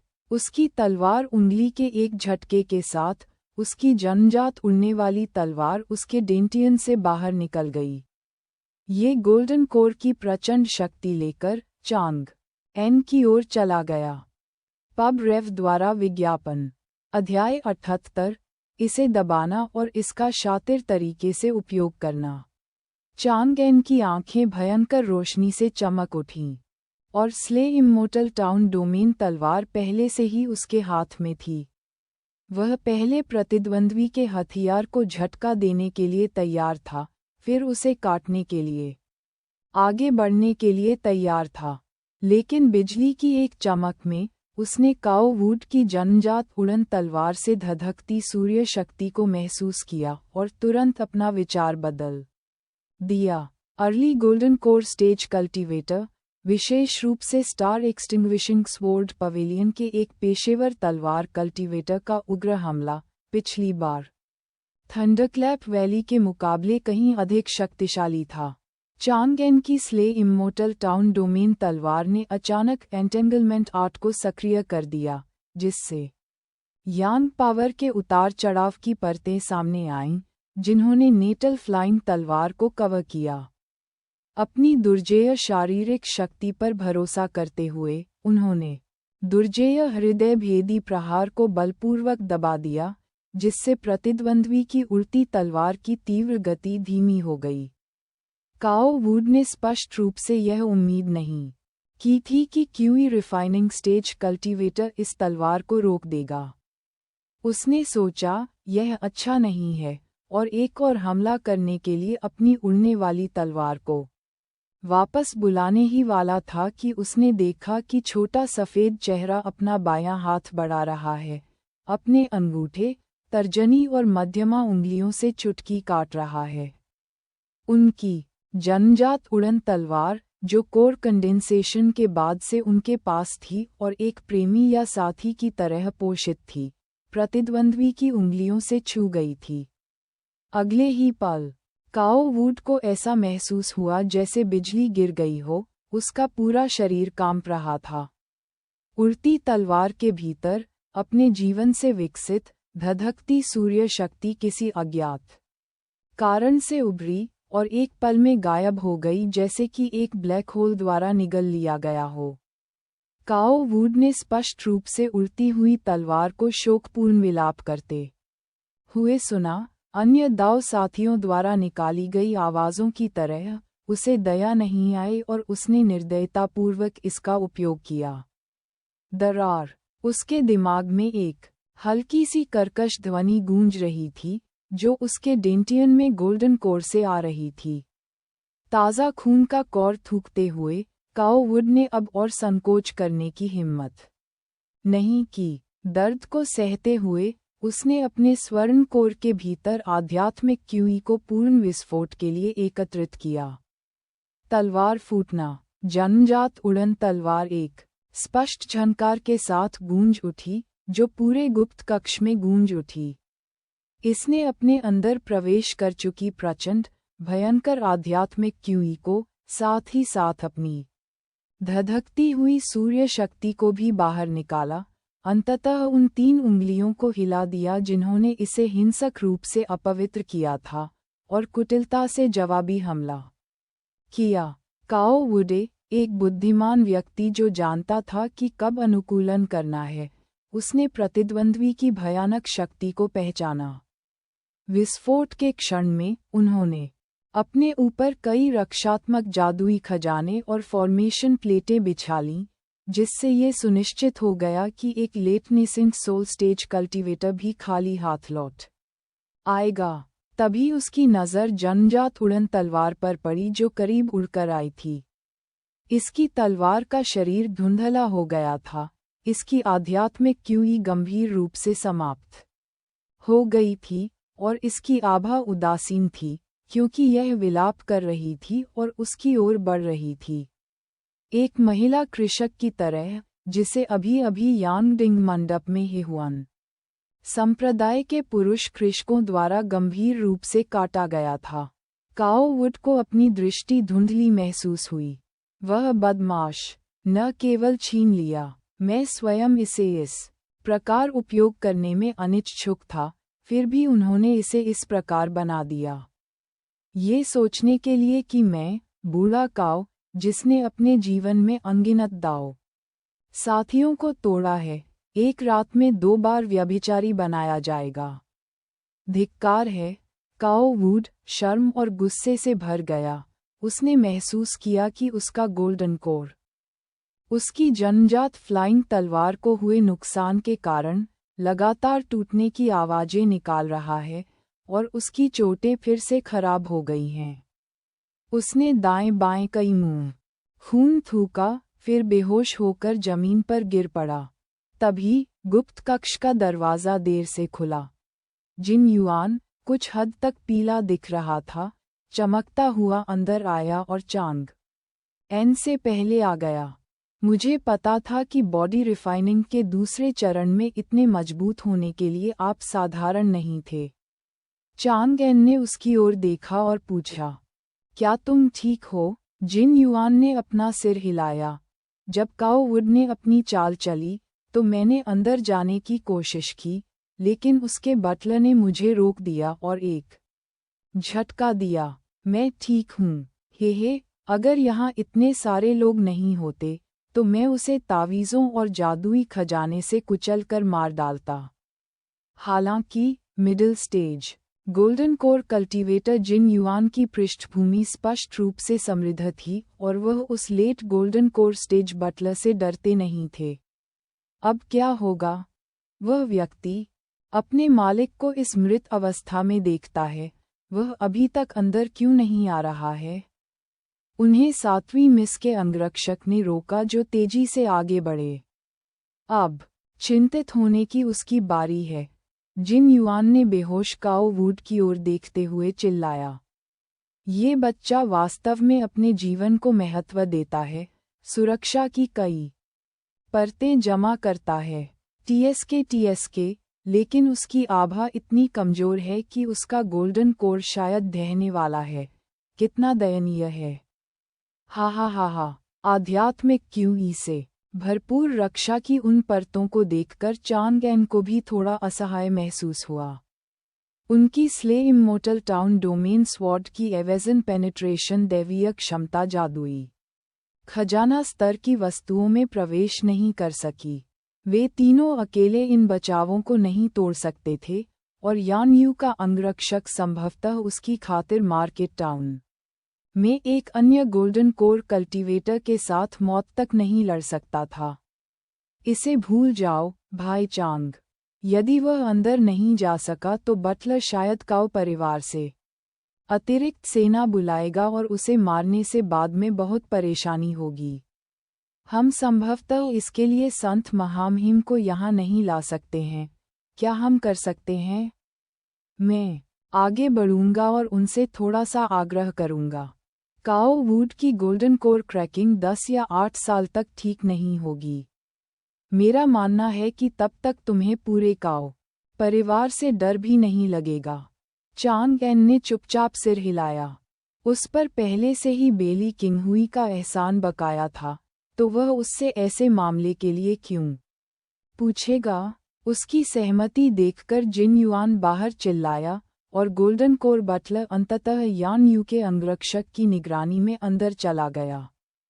उसने जटिल नज़रों से अपने युवा मालिक और चांग एन के बीच आगे पीछे देखा, ये जानते हुए कि उन सभी ने गलत निर्णय लिया था। इस बच्चे की अपनी ताकत को एक तरफ रखते हुए, जिन परिवार और यान परिवार के गोल्डन कोर कल्टीवेटर्स के मजबूत समर्थन ने दिखाया कि उसकी पृष्ठभूमि बिल्कुल असाधारण थी। वह अनुभव के लिए किसी छिपे हुए परिवार का शिष्य भी हो सकता है। अब जब उसने इसके बारे में सोचा, तो उसके बगल की खूबसूरत और आकर्षक महिला साथी भी शायद अपनी ताकत छिपा रही होगी। मध्यम आयु वर्ग की महिला। गोल्डन कोर कल्टीवेटर की चांगएन की ओर नज़र बटलर से बेहतर नहीं थी। इस आदमी ने अकेले ही स्टार एक्सटिंग्विशिंग स्वॉर्ड पवेलियन और काउ फैमिली द्वारा संयुक्त रूप से पोषित स्वॉर्ड सीड और गोल्डन कोर कल्टीवेटर को इतनी दयनीय स्थिति में पहुंचा दिया था।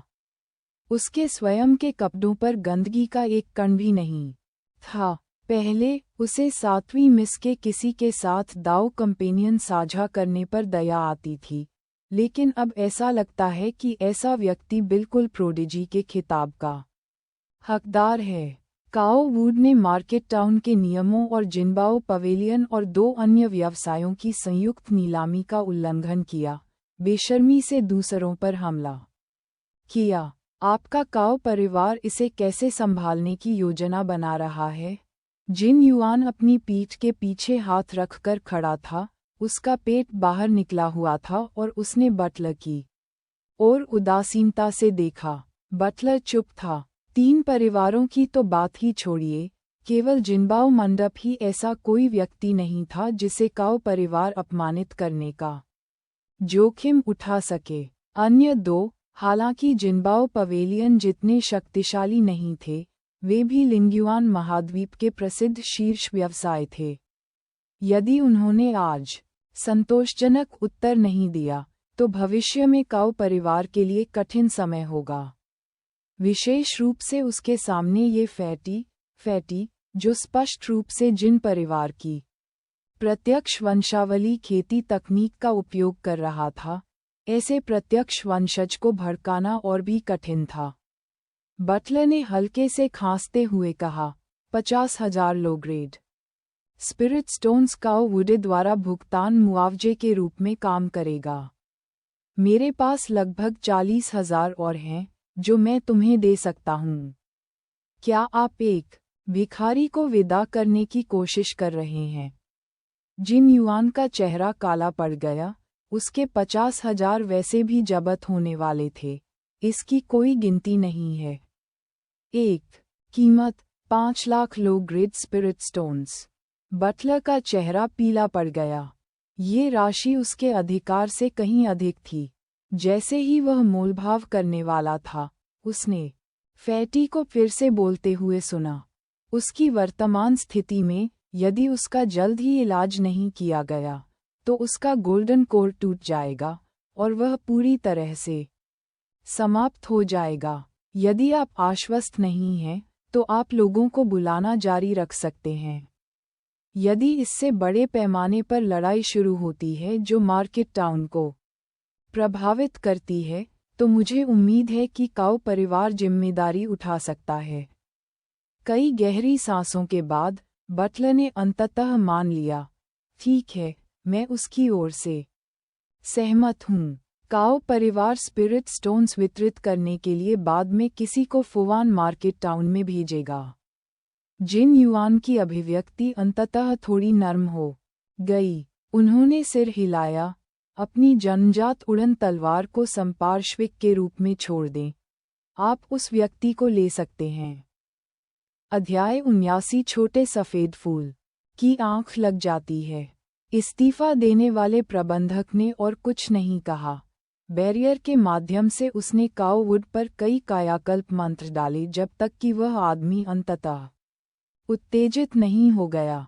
इससे पहले कि युवा मास्टर कोई खतरा भांप सके, प्रबंधक ने कड़ी आवाज में उसे चुप करा दिया। उन्होंने काओ वुड को गतिरोध के बारे में जानकारी दी। बाहर 2 गोल्डन कोर और चांगएन, जिसकी ताकत गोल्डन कोर के प्रतिद्वंद्वी थी, ने उन्हें खतरे को पहचानने और मौत को बढ़ावा देना बंद करने की चेतावनी दी। तभी उसने अब शांत हो चुके युवा मास्टर को बताया कि उनकी बातचीत किन शर्तों पर पहुंची थी। काओ वुड का पहले से ही पीला चेहरा और भी बदसूरत हो गया। वह जानता था कि इतने सारे स्पिरिट स्टोन्स का भुगतान करने से उसे उसके एहसान के चरम पर भी कड़ी सजा मिलेगी। लेकिन उसके पास विकल्प ही क्या था? यदि वह और आगे बढ़ता, तो उसका गोल्डन कोर सचमुच समाप्त हो जाता। सिर अभी भी नीचे झुका हुआ था। काओ वुड ने कई औषधीय गोलियां निगल लीं। फिर उसने अपनी जन्मजात उड़ने वाली तलवार को जिन युआन पर फेंक दिया और अपने रक्षात्मक जादुई खजाने और फॉर्मेशन प्लेट को वापस बुला लिया। भंडारी ने उसे शहर के फाटक की ओर दौड़ाते हुए भगाया। वे अपने पीछे रहस्यमयी दर्शकों का एक हॉल छोड़ गए, जिन्हें पता ही नहीं था कि अभी क्या हुआ था।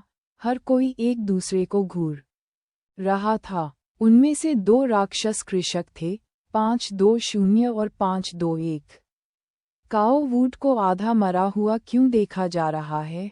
गोल्डन कोर दबाव की वह झिलमिलाहट अभी अभी क्या थी, मुझे कैसे पता होना चाहिए। लेकिन एक बात निश्चित है, मुझे उस पर ज़ेड तावीज़ का एहसास नहीं है। 520, हमने परेशानी खड़ी कर दी है। बंद करो। काओ वुड के इस तरह बर्बाद हो जाने पर तावीज़ उसके लिए बेकार हो जाएगा, इसीलिए हमने इसे छोड़ दिया। 521 ने अपने साथी पर प्रशंसात्मक दृष्टि डाली। दैवीय तर्क, चाहे उच्च अधिकारियों ने इसे खरीदा हो, यह एक और मामला है। हम देखेंगे कि ताबीज किसके पास पहुंचता है और उनका पीछा करते हैं। यदि धारक बाजार में रहता है, तो हम पहले जानकारी के लिए टाइगर को पंप करेंगे, फिर सही समय आने पर हमला करेंगे। यदि कोई अन्य परिवार या संप्रदाय का व्यक्ति आज रात शहर छोड़ रहा है, तो हम उसे वापस ले लेते हैं, ये जानते हुए कि इससे बेहतर कोई विकल्प नहीं है। 521 ने सिर हिलाया। एकमात्र विकल्प ये है कि इसे पहले ले लिया जाए और बाद में रिपोर्ट किया जाए। मालिकों को ये तय करने दें कि क्रेडिट को फिर से कैसे सौंपा जाए।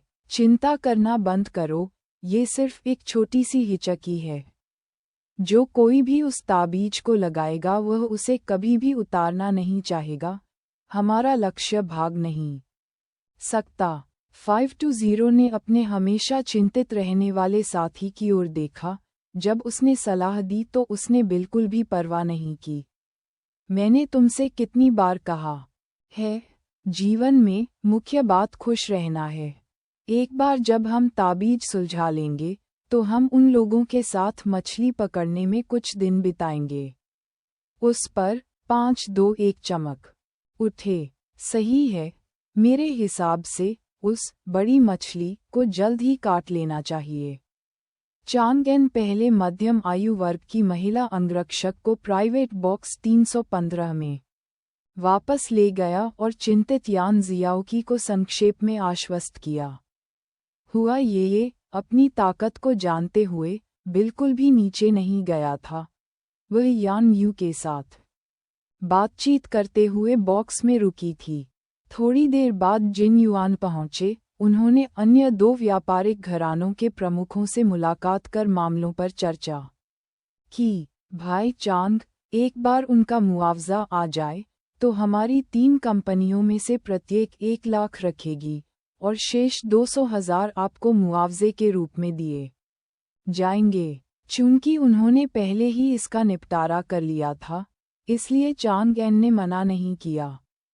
आज रात की खरीदारी की होड़ में कुल मिलाकर केवल 130 या 40,000 लो ग्रेड स्पिरिट स्टोन्स थे। वह यान यू को पत्थर लौटा देगा और फिर भी भारी मुनाफा लेकर चला जाएगा।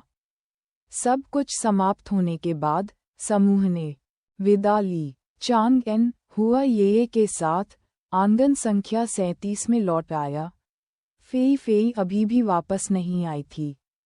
एक पल सोचने के बाद उसने नन्ही सफ़ेद फूल की ओर देखा, जिसने अपना घूंघट हटाकर एक मासूम लेकिन आकर्षक अमर सुंदरता को प्रकट किया था। मैं अपने शरीर को परिष्कृत करने के लिए ज़ेड ताबीज का उपयोग करने की योजना बना रहा हूँ। मैं सीधे तीसरे दायरे में प्रवेश कर सकता हूँ। क्या आप पहरा दे सकते हैं और चीज़ों पर नज़र रख सकते हैं?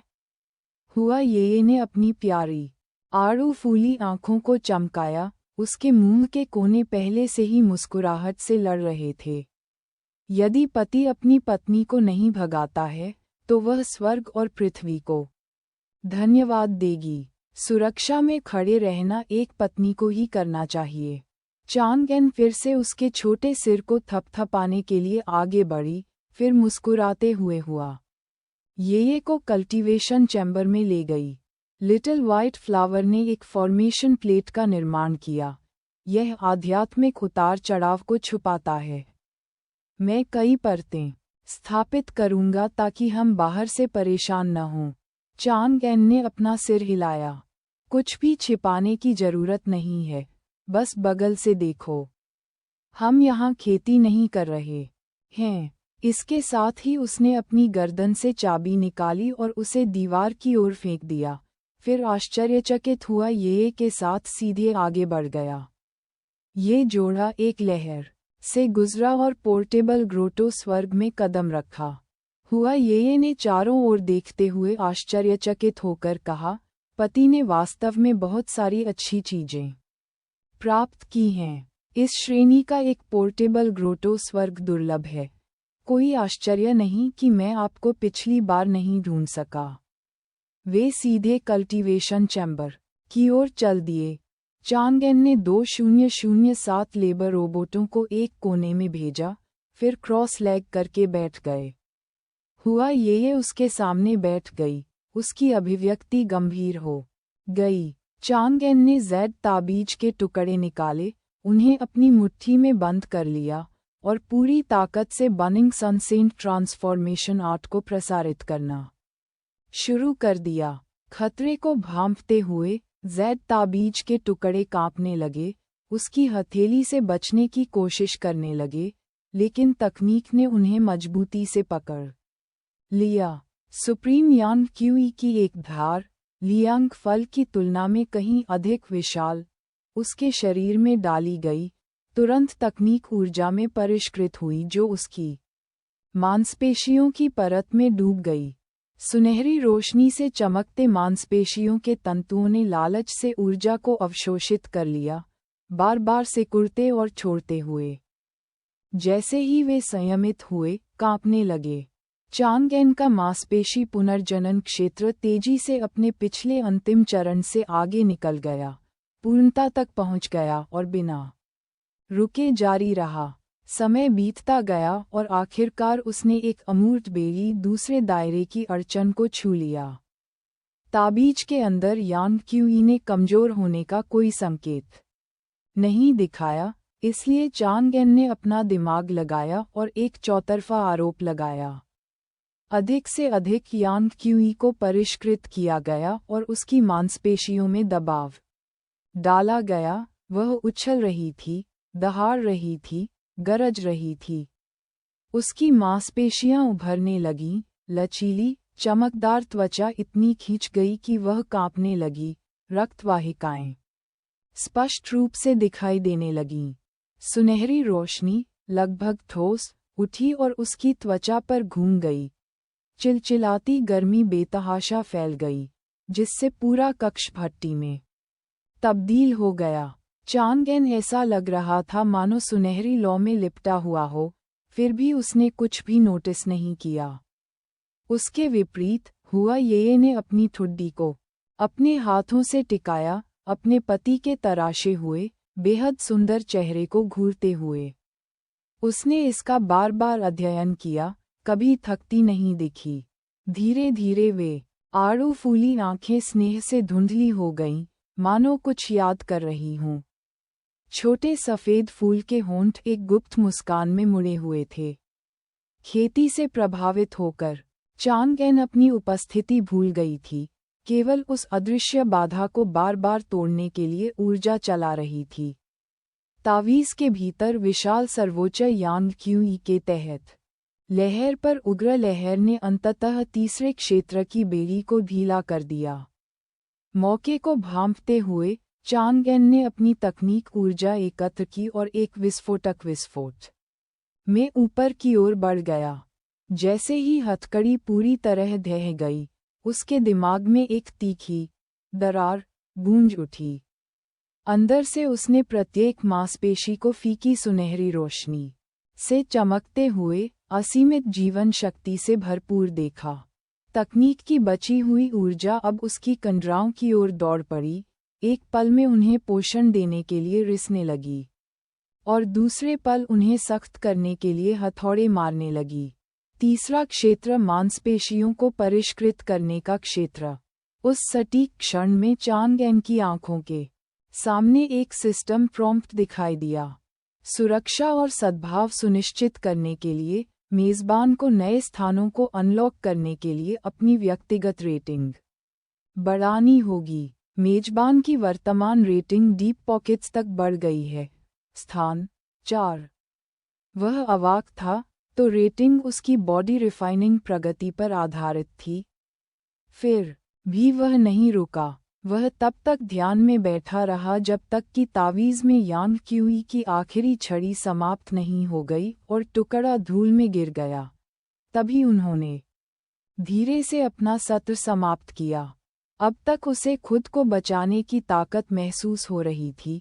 उसकी ब्रेकथ्रू के बाद की अभी भी अस्थिर आभा स्वतंत्र रूप से फैल रही थी। चांगएन ने अपनी आंखें खोलीं और सबसे पहली चीज जो उसने देखी वह थी। उसका हृदय अभी भी उत्तेजना से उमड़ रहा था। वह उठा और कल्टीवेशन चैम्बर से बाहर चला गया। पब रेव द्वारा विज्ञापन।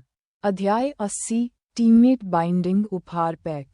हुआ ये राजकुमारी की शैली में पालने में लिपटी हुई आड़ू फूल वाली धुंधली आंखों से आराधना की ओर देख रही थी। वह बिना पलक झपकाए उस तेज लेकिन सुंदर चेहरे को देखती रही, जैसे कि वह इससे कभी नहीं थकती। उसकी पिंडलियां हर कदम पर हल्के हल्के हिल रही थीं, जैसे उसका आनंदमय भारहीन मन बादलों के बीच तैर रहा हो। चांगएन ने उसे धीरे से नीचे बिठाने के लिए तैयार किया, लेकिन लिटिल व्हाइट फ्लावर ने कामुकता से अपनी बाहें ढीली करने से इनकार कर दिया। चांगएन ने कांपती हुई पलकों को देखा, एक ताज़ी, मीठी सांस उसके चेहरे पर धीरे धीरे चली। उसकी त्वचा में ऐसी झुनझुनी हो रही थी जैसे कि सुगंध से उसे सहलाया जा रहा हो। उसके हृदय में हल्की बिजली की धाराएं दौड़ रही हों। चांगएन ने अपना सिर रगड़ा। हुआ ये की अनुकूलता 8893। पिछली बार के अधूरे कार्य के कारण लिटिल व्हाइट फ्लावर को अतिरिक्त 5 अंक मिले थे। आखिरकार हुआ ये ने अपनी बाहें छोड़ दीं, जिससे चांगएन ने उसे जमीन पर गिरा दिया। हालांकि इस बार कोई विशेष बोनस नहीं था। चांगएन को तब तक सेंटली बॉडी प्राप्त नहीं हुई थी। उनकी आध्यात्मिक शक्ति फाउंडेशन स्थापना के कगार पर, क्यूई शोधन के चरम पर पहुंच गई थी। आंखें साफ थीं। उन्होंने लिटिल व्हाइट फ्लावर के चेहरे पर मासूमियत और आकर्षण के नाजुक मिश्रण को देखा और कोमलता की वृद्धि महसूस की। उसने अंदर ही अंदर आह भरी और अपना ध्यान सिस्टम के टीममेट बाइंडिंग पैनल की ओर लगाया। इस बार उन्होंने संकोच नहीं किया। बाइंड टीममेट संकेत पर पुष्टि करें पर क्लिक किया। टीम साथी हुआ। ये बाध्य वर्तमान मेजबान मूल्यांकन गहरी जेब। टीम के साथी स्लॉट 1/4। छोटे सफ़ेद फूल का एक 3D चित्र पैनल पर सजीव दिखाई दिया, जिसके बगल में उसकी आंकड़े थे। नाम हुआ ये। ऊंचाई 171 सेमी। मूल्यांकन D। अनुकूलता 93। अनुभव 1। आगे की सूचनाएं नीचे स्क्रॉल की गई हैं। टीममेट बाइंडिंग गिफ्ट पैक जारी किया गया। टीम साथी अनुकूलता गचा पूल अनलॉक। वर्तमान संचयी ड्रॉ 9। नेटवर्क मित्रता का उपयोग ड्रॉ के लिए किया जा सकता है, और टीम साथी अनुकूलता का भी। चांगएन ने विवरण की जांच की। अनुकूलता के प्रत्येक 10 बिंदुओं पर एक ड्रॉ दिया गया, जिसमें 10 पुल पर सोने की गारंटी वाली वस्तु शामिल थी। अंतर ये था कि नेटवर्क ड्रॉ केवल संपर्कों द्वारा ही जमा किए जा सकते थे, और पुरस्कार केवल उनके द्वारा ही उपयोग किए जा सकते थे। टीम के साथी ने एक साझा पूल खिलाया। प्रत्येक टीम साथी की अनुकूलता ने कुल में वृद्धि की। और पुरस्कार अप्रतिबंधित थे, कोई भी उनका उपयोग कर सकता था।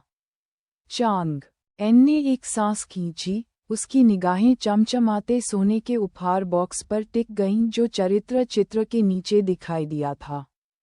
उन्होंने इसे खोलने की पुष्टि की। बधाई हो, मेज़बान का वर्तमान निवास अपग्रेड किया गया।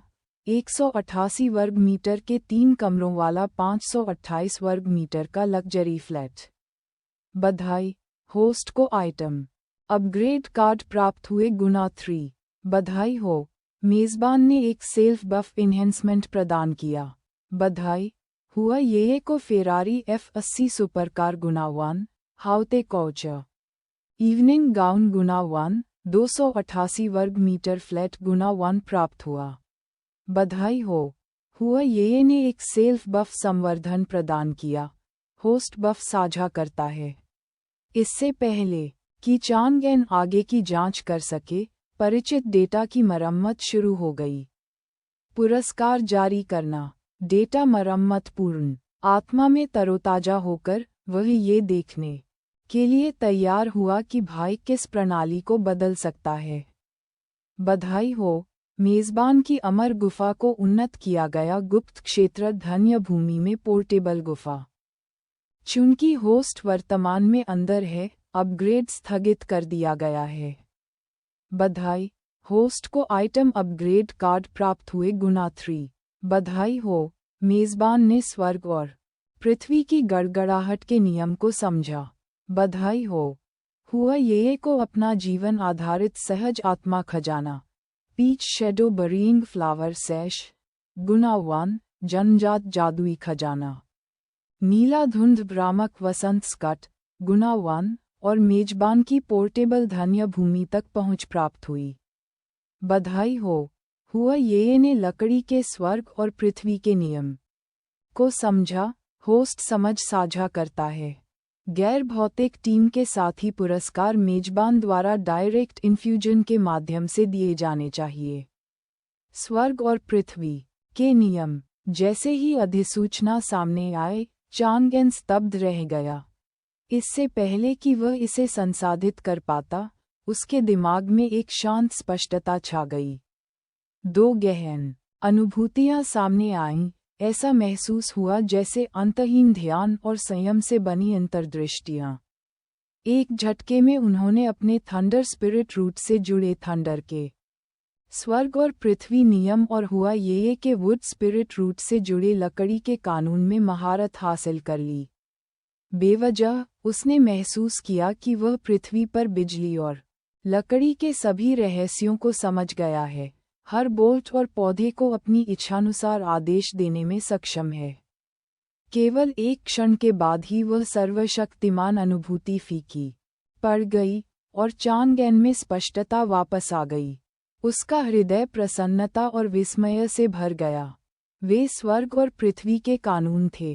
किंवदंती कहती है कि केवल शारीरिक एकीकरण साधक ही उन्हें समझना शुरू कर सकते हैं और केवल क्लेश ट्रांसेंडेंस विशेषज्ञ ही वास्तव में उनका उपयोग कर सकते हैं।